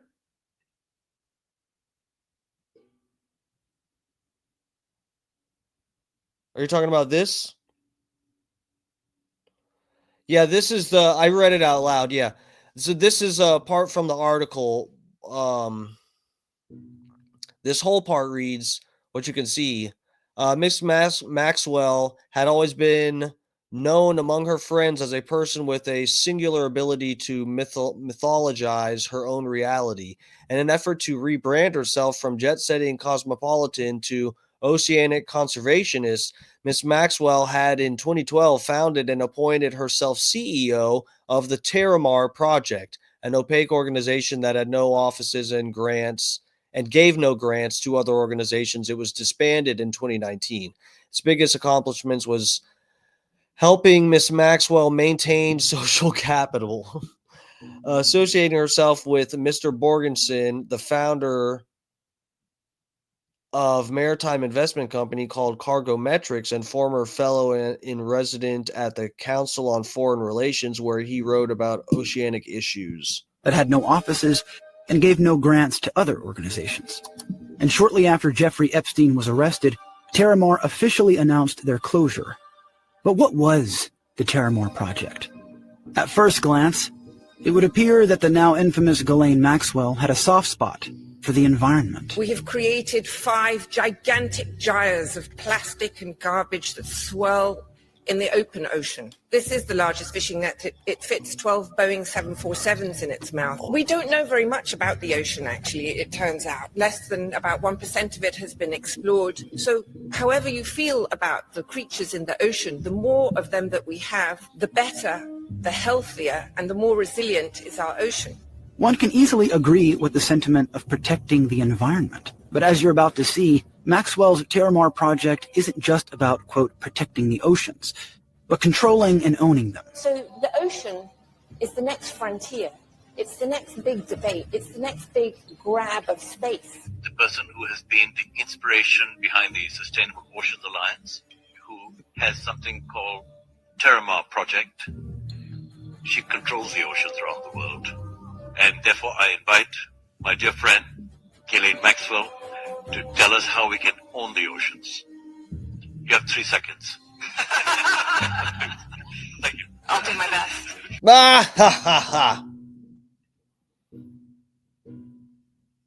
Mythologize her own reality, yeah. Bro, this is crazy. This is crazy.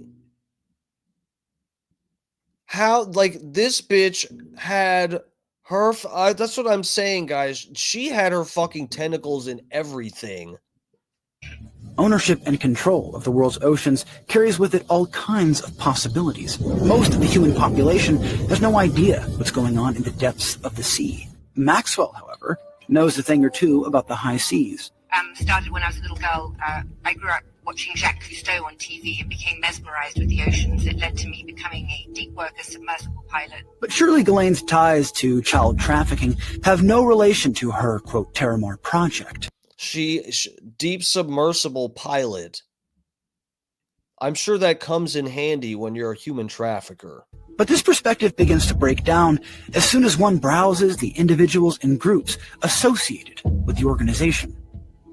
According to Maxwell's recent testimony, Jeffrey Epstein supplied her with funding for Terramar. But that's obvious, right? But if we move along, we see that this picture shows Maggie Nixon. This is, guys, this is where it's going to get complicated. So pay attention, guys. I'm telling you, this is really crazy. And I don't, again, this is just for entertainment purposes. This is a crazy story, guys. It's just very interesting. Barack Obama. The same Maggie Nixon pictured here.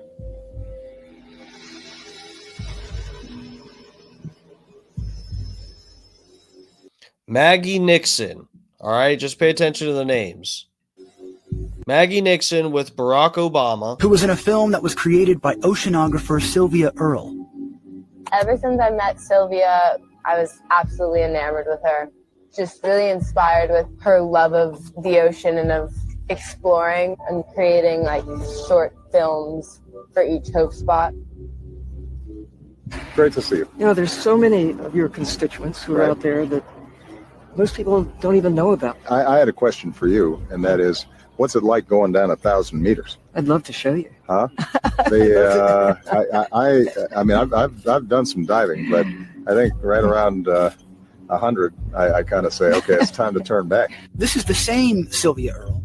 Are we connecting the dots? So Maggie Nixon with Obama, Sylvia Earle with Obama.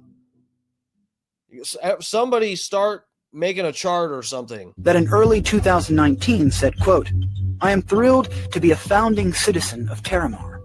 Oh, so this bitch who's close with Obama enough that he's wanting her to take her down, however, 1,000 feet or so, or meters it was, whatever. Oh, she's a founding citizen of Terramar. Ghislaine Maxwell's Terramar. Maggie Nixon was the granddaughter of Agnes Nixon, creator of the soap opera All My Children. To you, Agnes.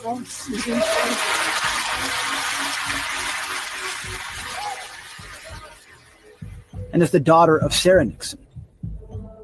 Uh-oh. We got another name in here, Sarah Nixon. So we got Maggie Nixon and Sarah Nixon. Who can be seen here tagged with a group of apparent friends. Okay, so I need to tell you who's in this picture, and there's a reason they're blurred out, guys. Let me show you who's in this picture. Oh, God. Oh, it's come to this, has it? Okay, Sarah Nixon. Guys, who do you think this is? This guy with his face blurred out? Who do you think this is? Any guesses in the chat? We're edging. Dutch Duke, we're edging. Any guesses on who this is in the chat? Here's a clue. He owns a pizza restaurant in DC.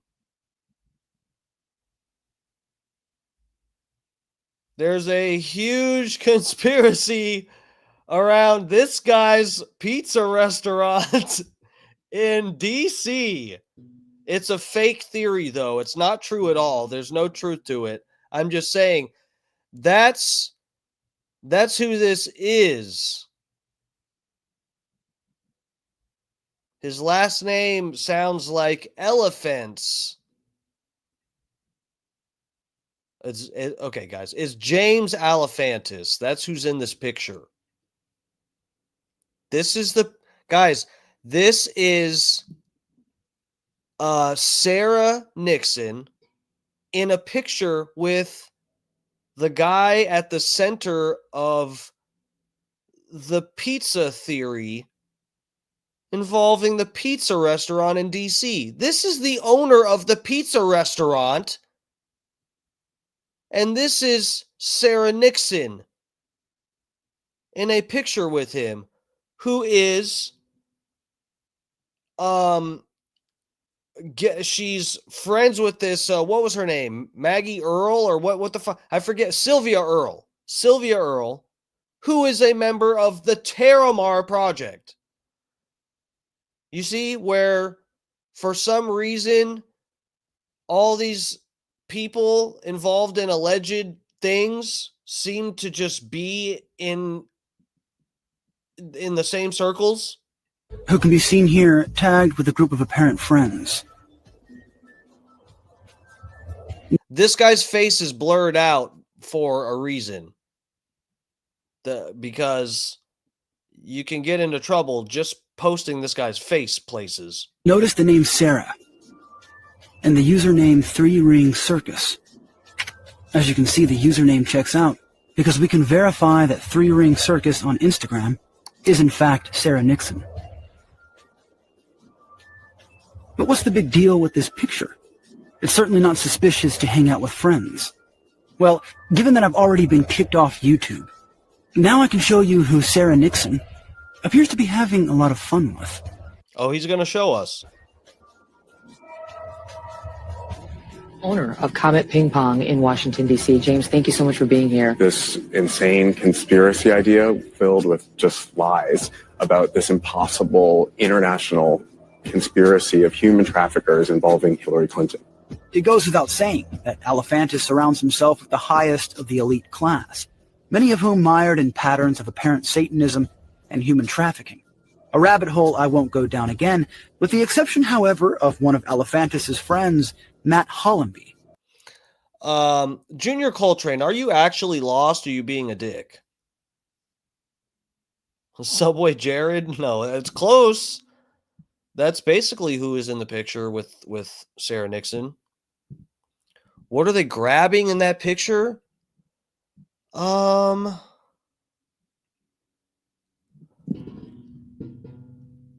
think they're just grabbing this guy.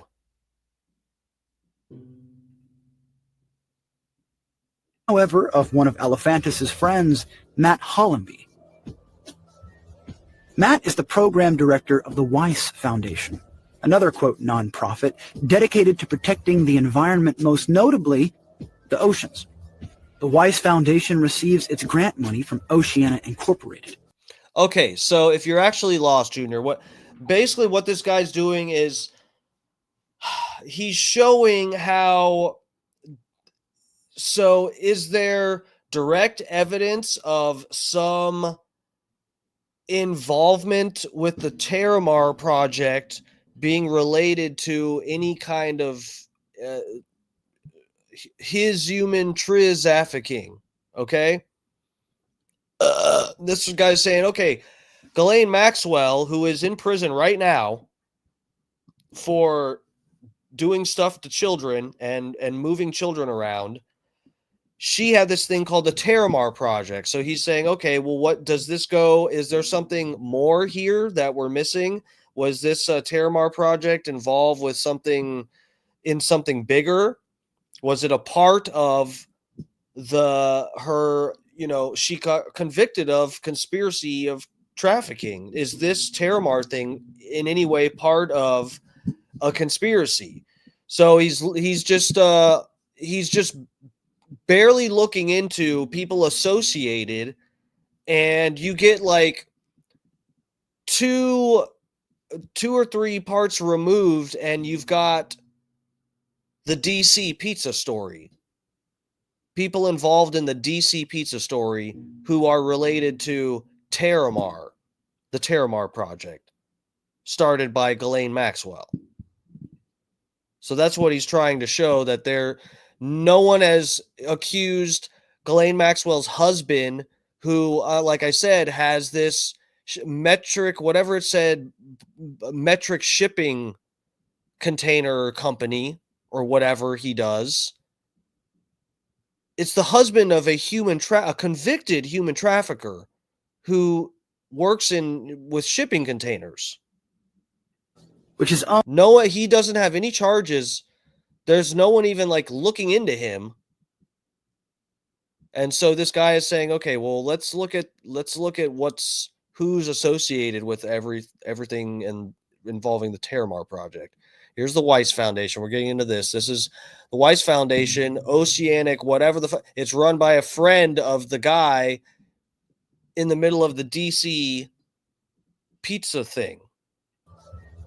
Matt is the program director of the Weiss Foundation, another, quote, nonprofit dedicated to protecting the environment, most notably the oceans. The Weiss Foundation receives its grant money from Oceana Incorporated, which is owned by the Pew Charitable Trust. And who runs the Pew Charitable Trust? Terramar. We might not be able to watch the rest of this. I forgot what was in this. If we're bringing up this bitch's name, I don't know if we can actually proceed any further. This might be a problem.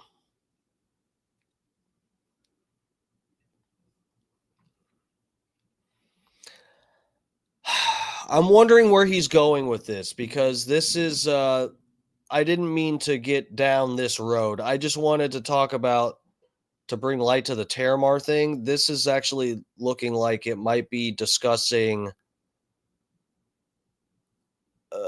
stuff that isn't okay on YouTube. All right. I don't know.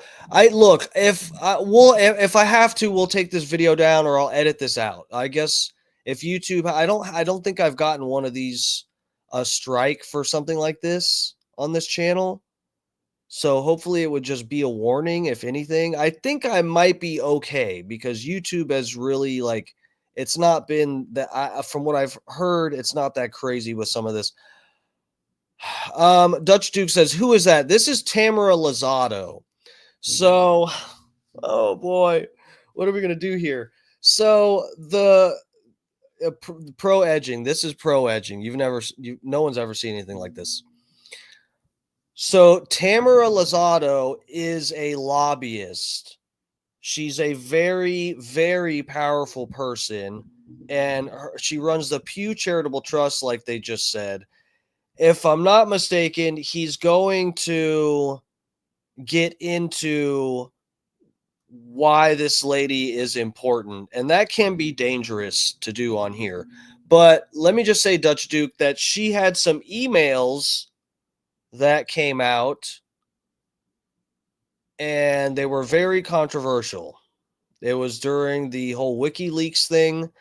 This lady's emails came out, and this is actually, Dutch Duke, you may remember, some people, this is the most famous of the leaked emails. This was discussed on episode 911 of the Joe Rogan Experience. Alex Jones was a guest on there. I think that's still available on YouTube, so this might, I think this is okay to talk about now. This was back in the day. This is an old video, and I think at the time it got, he had problems on YouTube, that it was a different time back then. I'm hoping I'm okay. But look, this woman, her email came out. This is the famous leaked email that says, this is an email to, what's his name? This is Hillary Clinton's chief of staff. Tamara Lozado was Hillary Clinton's chief of staff. She sent an email to John Podesta, who was Hillary Clinton's campaign manager. The famous email that this woman sent to John Podesta said, I will have the kids in the pool by whatever time, and they'll be your entertainment for the evening. It was something like creepy like that. This is her grandchildren that she's talking about. The kids she's referring to in this email are her grandchildren. Again, this is Hillary Clinton's chief of staff, who was a powerful lobbyist, runs the Pew Charitable Trust. She's a very powerful woman. And she's sending an email to John Podesta telling him that her grandchildren will be his entertainment for the evening, and they'll be in the pool. I shit you not, that is almost exactly what the email says. Lozado. Tamara, welcome. Thank you. Tamara is currently the Senior Vice President at the Pew Charitable Trust, where she manages government relations for Pew. Tamara, why don't you give your opening presentation? Great. Thank you very much. And great to see everybody. Thank you for giving me a job. Oh, I see a chat from the Fat Pig, but I don't like responding to him. Junior Coltrane, I do remember that. It's like she was bringing her kids to be alone with older dudes. Yeah, that's the email. It got mentioned. Alex Jones mentioned on Rogan's podcast. Fat Pig says, I love how Steve responds to everyone except me. What did you say? Well, I know I'm offended. I thought you were talking to somebody else. Isn't it time for your spaghetti? No, so I've been eating dinner earlier. I've been trying to shrink my eating window. Well, actually, it's not it's basically the same fasting time that I'm doing, but I shifted it so that I don't have to eat late. So I eat my last meal at like 7:30 ish. Tamara Luzzatto made an appearance in John Podesta's leaked emails. Oh, God, here we go, guys. Dude, I swear to God, I had no idea this was going here. I thought this was... I remember this guy did a thing on the Terramar project, and it got into Ghislaine Maxwell's husband and stuff. I didn't remember that this was in here. Here she writes to John Podesta, quote, we plan to heat the pool. Oh boy, here we go. So a swim is a possibility. Bonnie will be Uber service to transport Ruby Emerson and Meave Luzzatto, 11, 9, and almost 7. So you'll have some further entertainment, and they will be in that pool for sure.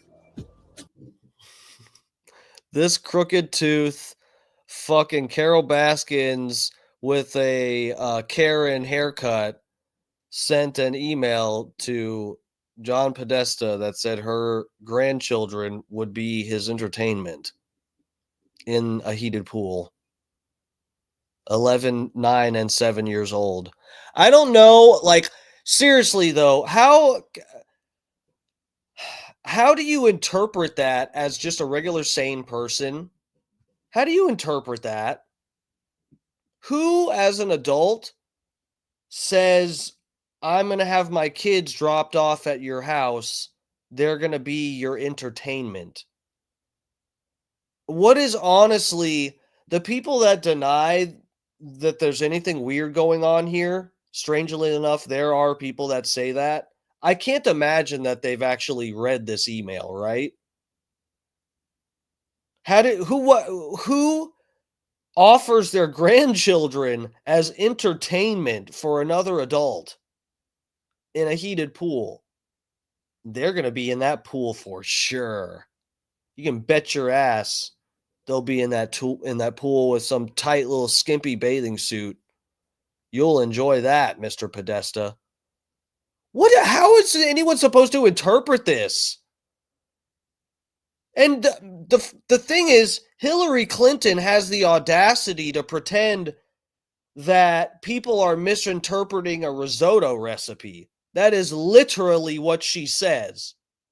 That John Podesta sent emails out of his risotto recipe and people are interpreting it as a satanic ritual. She literally said that. Is this a risotto recipe, guys? Or does this look like someone offering their grandchildren as entertainment for an adult, and the two adults involved in this situation both work for Hillary Clinton? What reality do we live in where people think there's nothing to see here? I'm actually baffled how well the system works to keep people completely fucking stupid. It is mind-blowing. There are people that actually walk around thinking that this whole theory is just a big joke. Little do they know, Hillary Clinton's chief of staff offers up her grandchildren as entertainment. Interpret that as you will. I don't know what adult uses children as entertainment in any way. I'm just that there's nothing right about that sentence. The way you perceive this email might depend on how you perceive Evie's crib. Oh, fuck. Dude, we're going here. Did I accidentally X out of it? That might be a good thing. Oh my God. No way we're going here. Should I go back to this? Epstein supplied. Hold on. Oh God, guys. Let's go. We're already in it. Evie's Crib, a family blog that was ran by the same Tamara Luzzatto, and a related blog called Jack's Place. Notice the labels on Tamara's blog, which are used to help visitors find what they want. To name a few, Baby Ambien. Okay, guys, these are things to click on to link you to stuff on her blog. And these are the tags on here. Let's check them out. Bones. Baby Ambien. Bones. Filth. Ooh, that one looks fun. Filth. Parental manipulation. Parental manipulation. Wonder what that is. You got 3 there. Let's click that. Psychopath. Tranquilizers. Slurp. Interesting. This post, Tamara writes, Evie will be joined in childcare by her buddy Jack, who she links here. This image on Jack's Place shows their baby with a sensor over his privates. Ken and Stephanie, who apparently ran this page, comment below. Quote, unrated versions of this photo available only to premium subscribers. That's interesting. But there's probably nothing going on here. Hillary Clinton's chief of staff runs a blog which has a bunch of weird tags on it about Slurp and Baby Ambien and weird shit. And then she has a link. This is Hillary Clinton's chief of staff, has a link on her blog to another page that features uncensored pictures of babies for subscribers. It's okay. This is just how government works. These people run our society. Jokes or otherwise, this is still more of the same deviant debauchery associated with infants and children coming from this group. And by this group, I mean the single most powerful people in the world. These families belong to vast, extended genealogies, and they fund and control the same nonprofit organizations.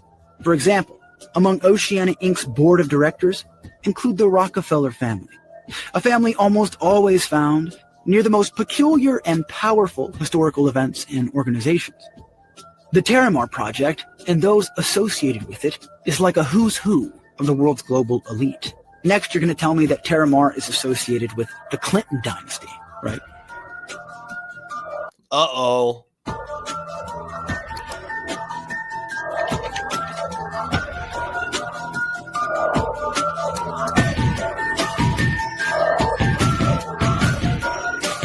Uh-oh.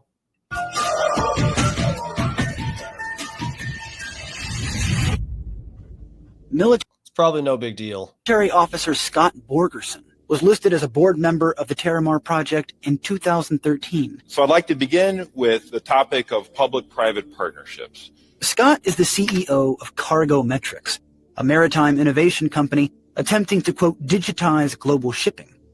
The word maritime refers to seafaring commercial or military activity, and, quote, maritime transport has to do with the transport of goods or people via waterways.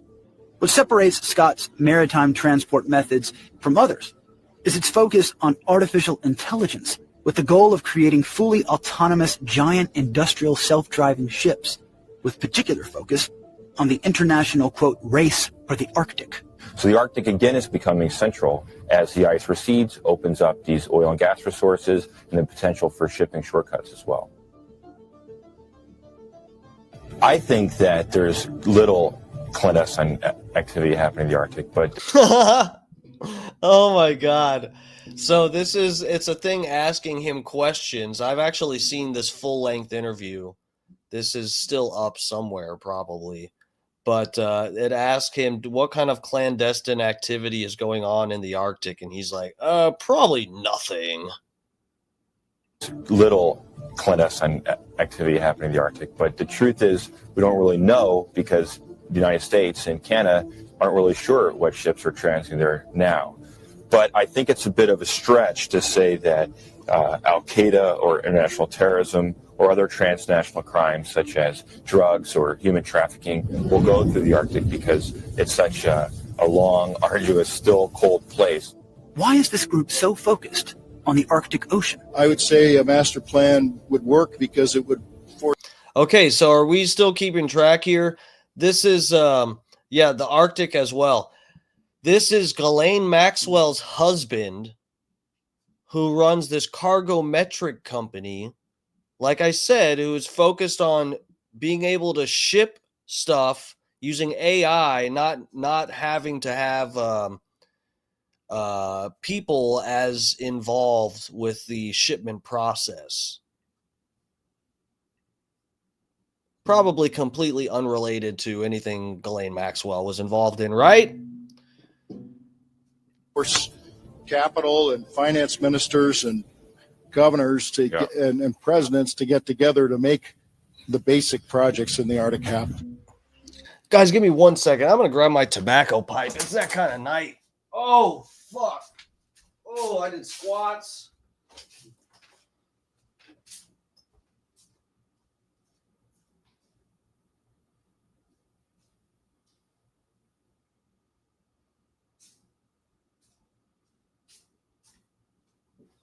It is that kind of night.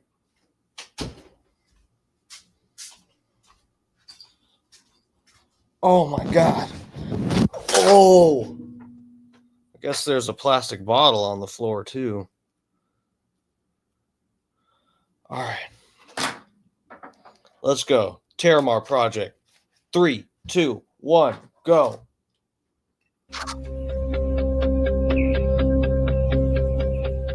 A normal day. Oh fuck! Here we go, guys. Necker Island. So this is the Virgin the Virgin Atlantic, Virgin Galactic. Is it Branson? Richard Branson. Yes. This is this. They're gonna break some of this shit down. So Necker Island is an island that's like right next to Epstein's, and a bunch of fucking high-profile elites and stuff visit there. They have like the Elder Temple, if I'm not mistaken, that is located on this guy's island. And it's just very funny, right? This is one of the things that people say with when you're looking into all of this bullshit, that symbolism is it's a big thing for people that run in these circles. And so, it's just very funny that this guy, Richard Branson, owns he's a big, high-profile guy, owns an island that's next to Epstein's, and he just happens to name every company that he runs, he names it Virgin something.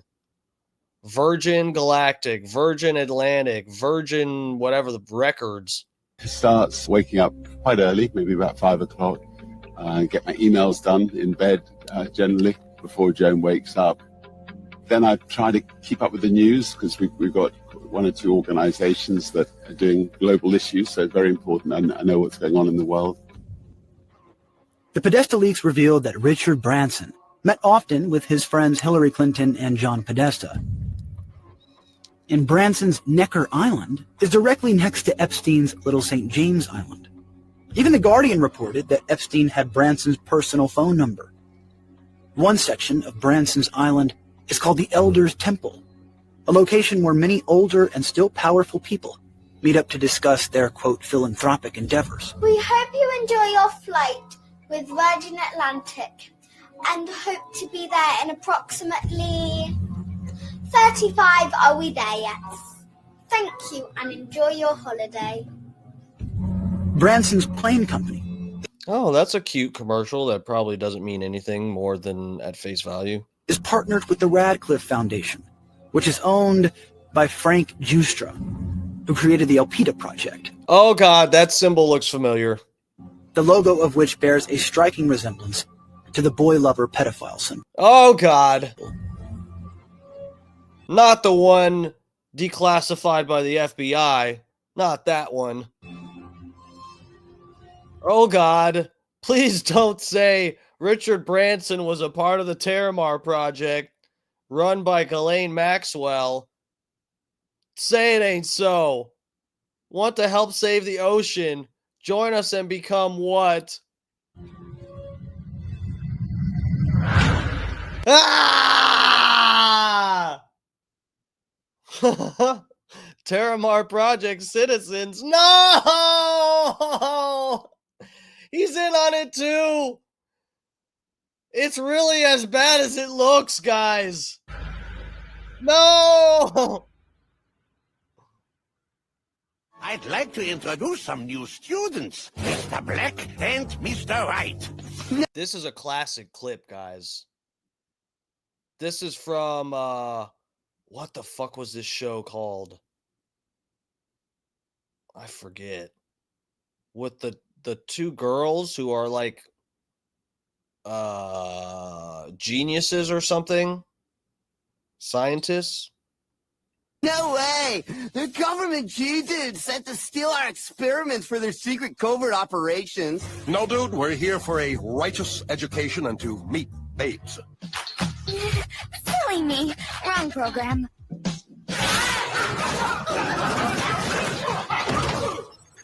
I tracked Bling Bling Boy to his parents' private island, 30 miles off the coast. Bro, look at this shit. Look at this. I've tracked them. They're going to this person's parents' private island, 30 miles off the coast, and they're taking a helicopter that says CIA Pizza on it. Very weird. 30 miles off the coast.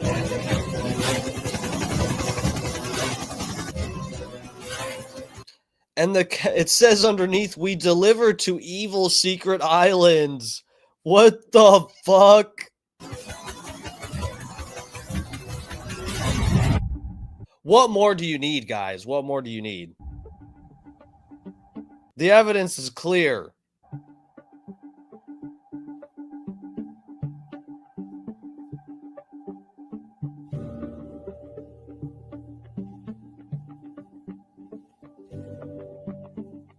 I've seen enough to be confident in the postulation that Terramar was set up to create a kind of separate society, or to facilitate one that already exists, a new world with its own laws, the locations of which scattered across several privately owned islands and clandestine sections of the Arctic Ocean, some of which could potentially be underwater.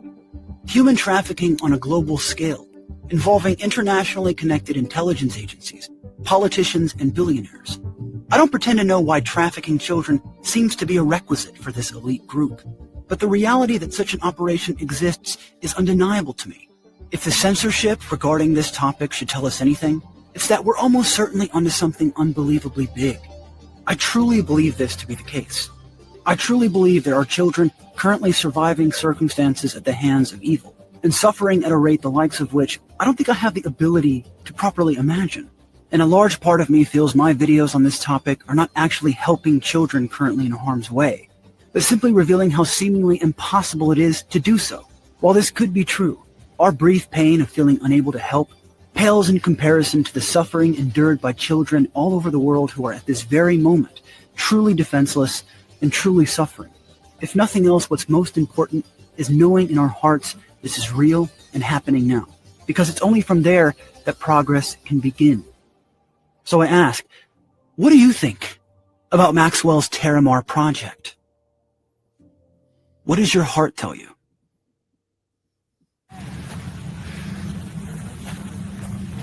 Those two.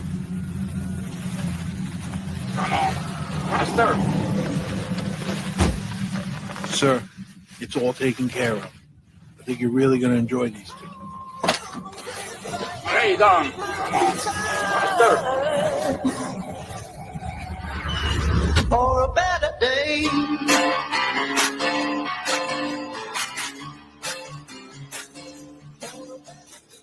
If you want to see our videos continue, and you think they're important, and you think they're worth $1, please support them on Subscribestar or Patreon. And keep your eyes peeled on my Twitter, where I'll be announcing the next drop.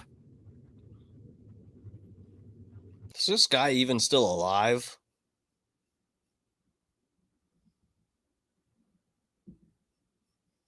That's horrific. Yeah, it is. Guys, this video made some I'm an idiot. This fucking guy made some really crazy videos. This is a good video, but it is like barely scratching the surface.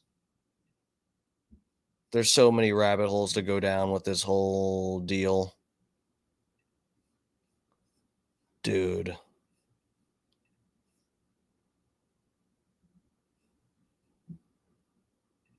All right, let me drop this.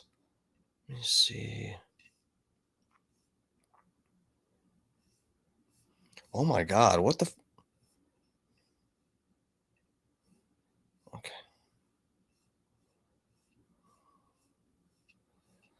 Did I save? Oh yeah, here we go. Story for 3. Here's this classic one. When some people say the Epstein client list doesn't exist and Ghislaine Maxwell only ever trafficked young women to Epstein himself, this video comes to mind. We know he had multiple clients, so please stop with the BS and release the files. Yeah, remember this, guys? So this is, I didn't remember her name, Amy Robach from ABC News. This is a pretty famous video where she's talking about how ABC had all of the Epstein story. They had the scoop on the whole thing, and they were going to go public with the info that they had on Epstein, and including how it related to, what's his name? Prince Andrew. Prince Andrew's involvement with it as well. They were going to go public with this, and they were told to drop it. Check this out.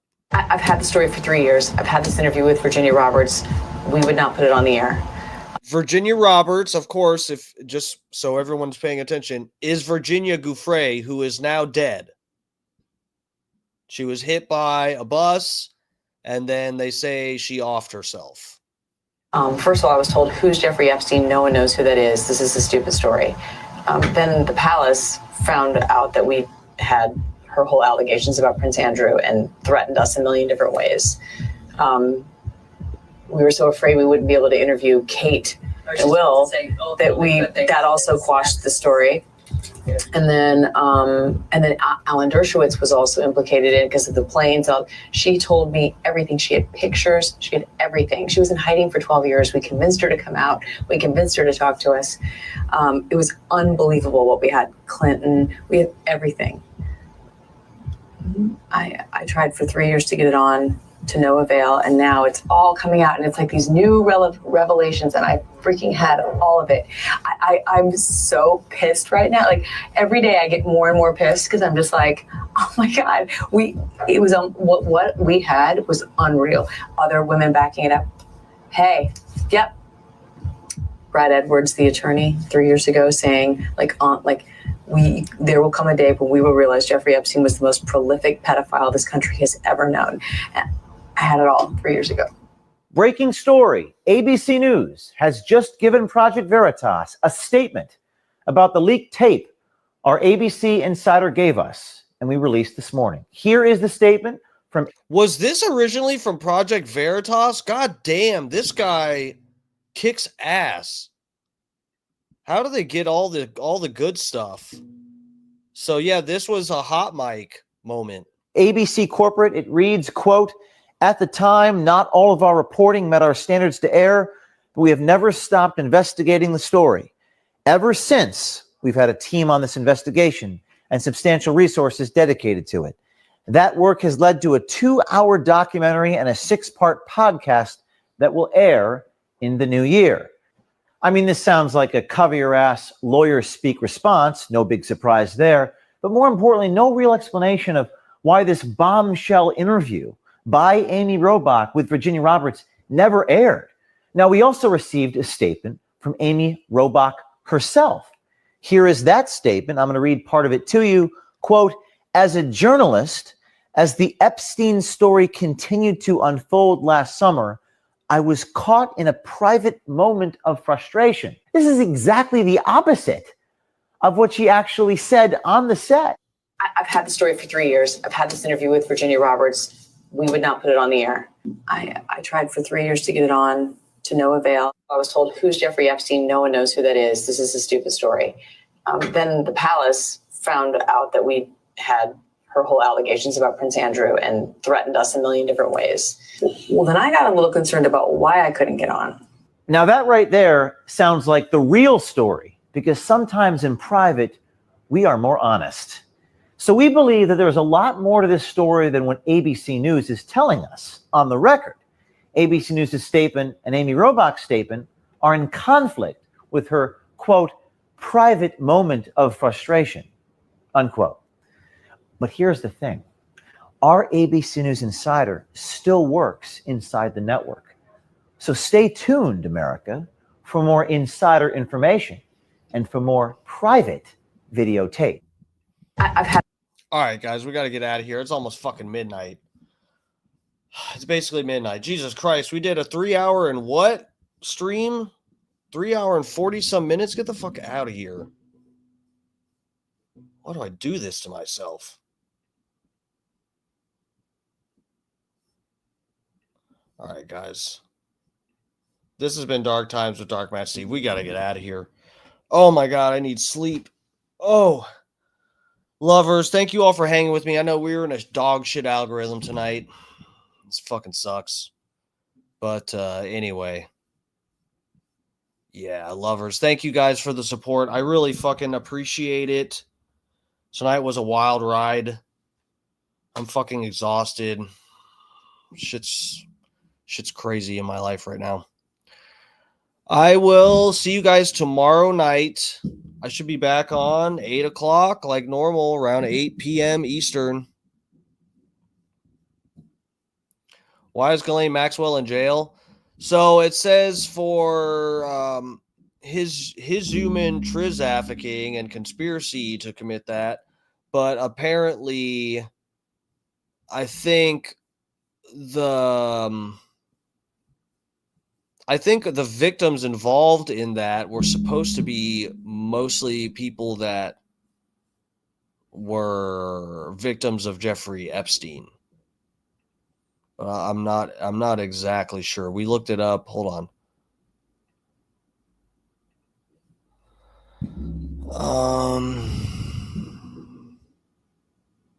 Yeah, so I went to the DOJ page. Stephen Jackson, I was just about to sign off, but I'll bring you over to this tab with me so you can see. This is the DOJ page for Ghislaine Maxwell, sentenced to 20 years in prison for conspiring with Epstein to abuse minors. And then if you read through it, it basically is saying that she was involved helping get women for Epstein. That's pretty much all that they're saying in this. Victims were as young as 14 when they were groomed and abused by Maxwell and Epstein. They knew they were minors.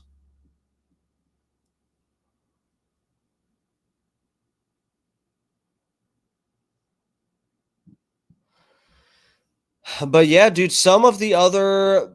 Dude, I mean, Virginia Giuffre is one of the women that said she was a victim of Ghislaine Maxwell and Jeffrey, who she was procured for Prince Andrew, right? That she got hooked up with Prince Andrew because of Epstein and Maxwell. And she's dead now. Mysteriously dead. But I think, if I'm not mistaken, I don't have time to look it all up tonight. But yeah, apparently I've played them on here before. There's other victims that say there are high profile people involved. And then again, we have Alan Dershowitz, who was implicated at first in all this, but he's been given a gag order by a judge. But Alan Dershowitz said, I can tell you that 100% this is a cover-up for the fact that there are high-profile people that are being protected in this whole scheme. But he can't tell you the names, but he 100% knows the names. That's what he said. So, yeah. That's where we're at with this. All of this is saying it was Epstein that did all of the stuff to the girls.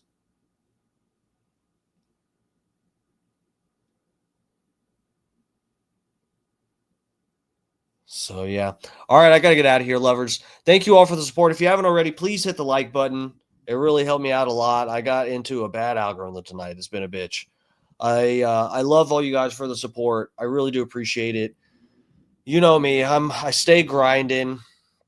We've built all of this from the floor up. I do my own royalty-free tracks. I do parody songs in here. I got all kinds of shit going on. We do the live stream. I need your help just by clicking the like button. You are a huge part of this. So I'll see you guys tomorrow. I'll be in the Bubba Army chat in the morning, I think. I should be.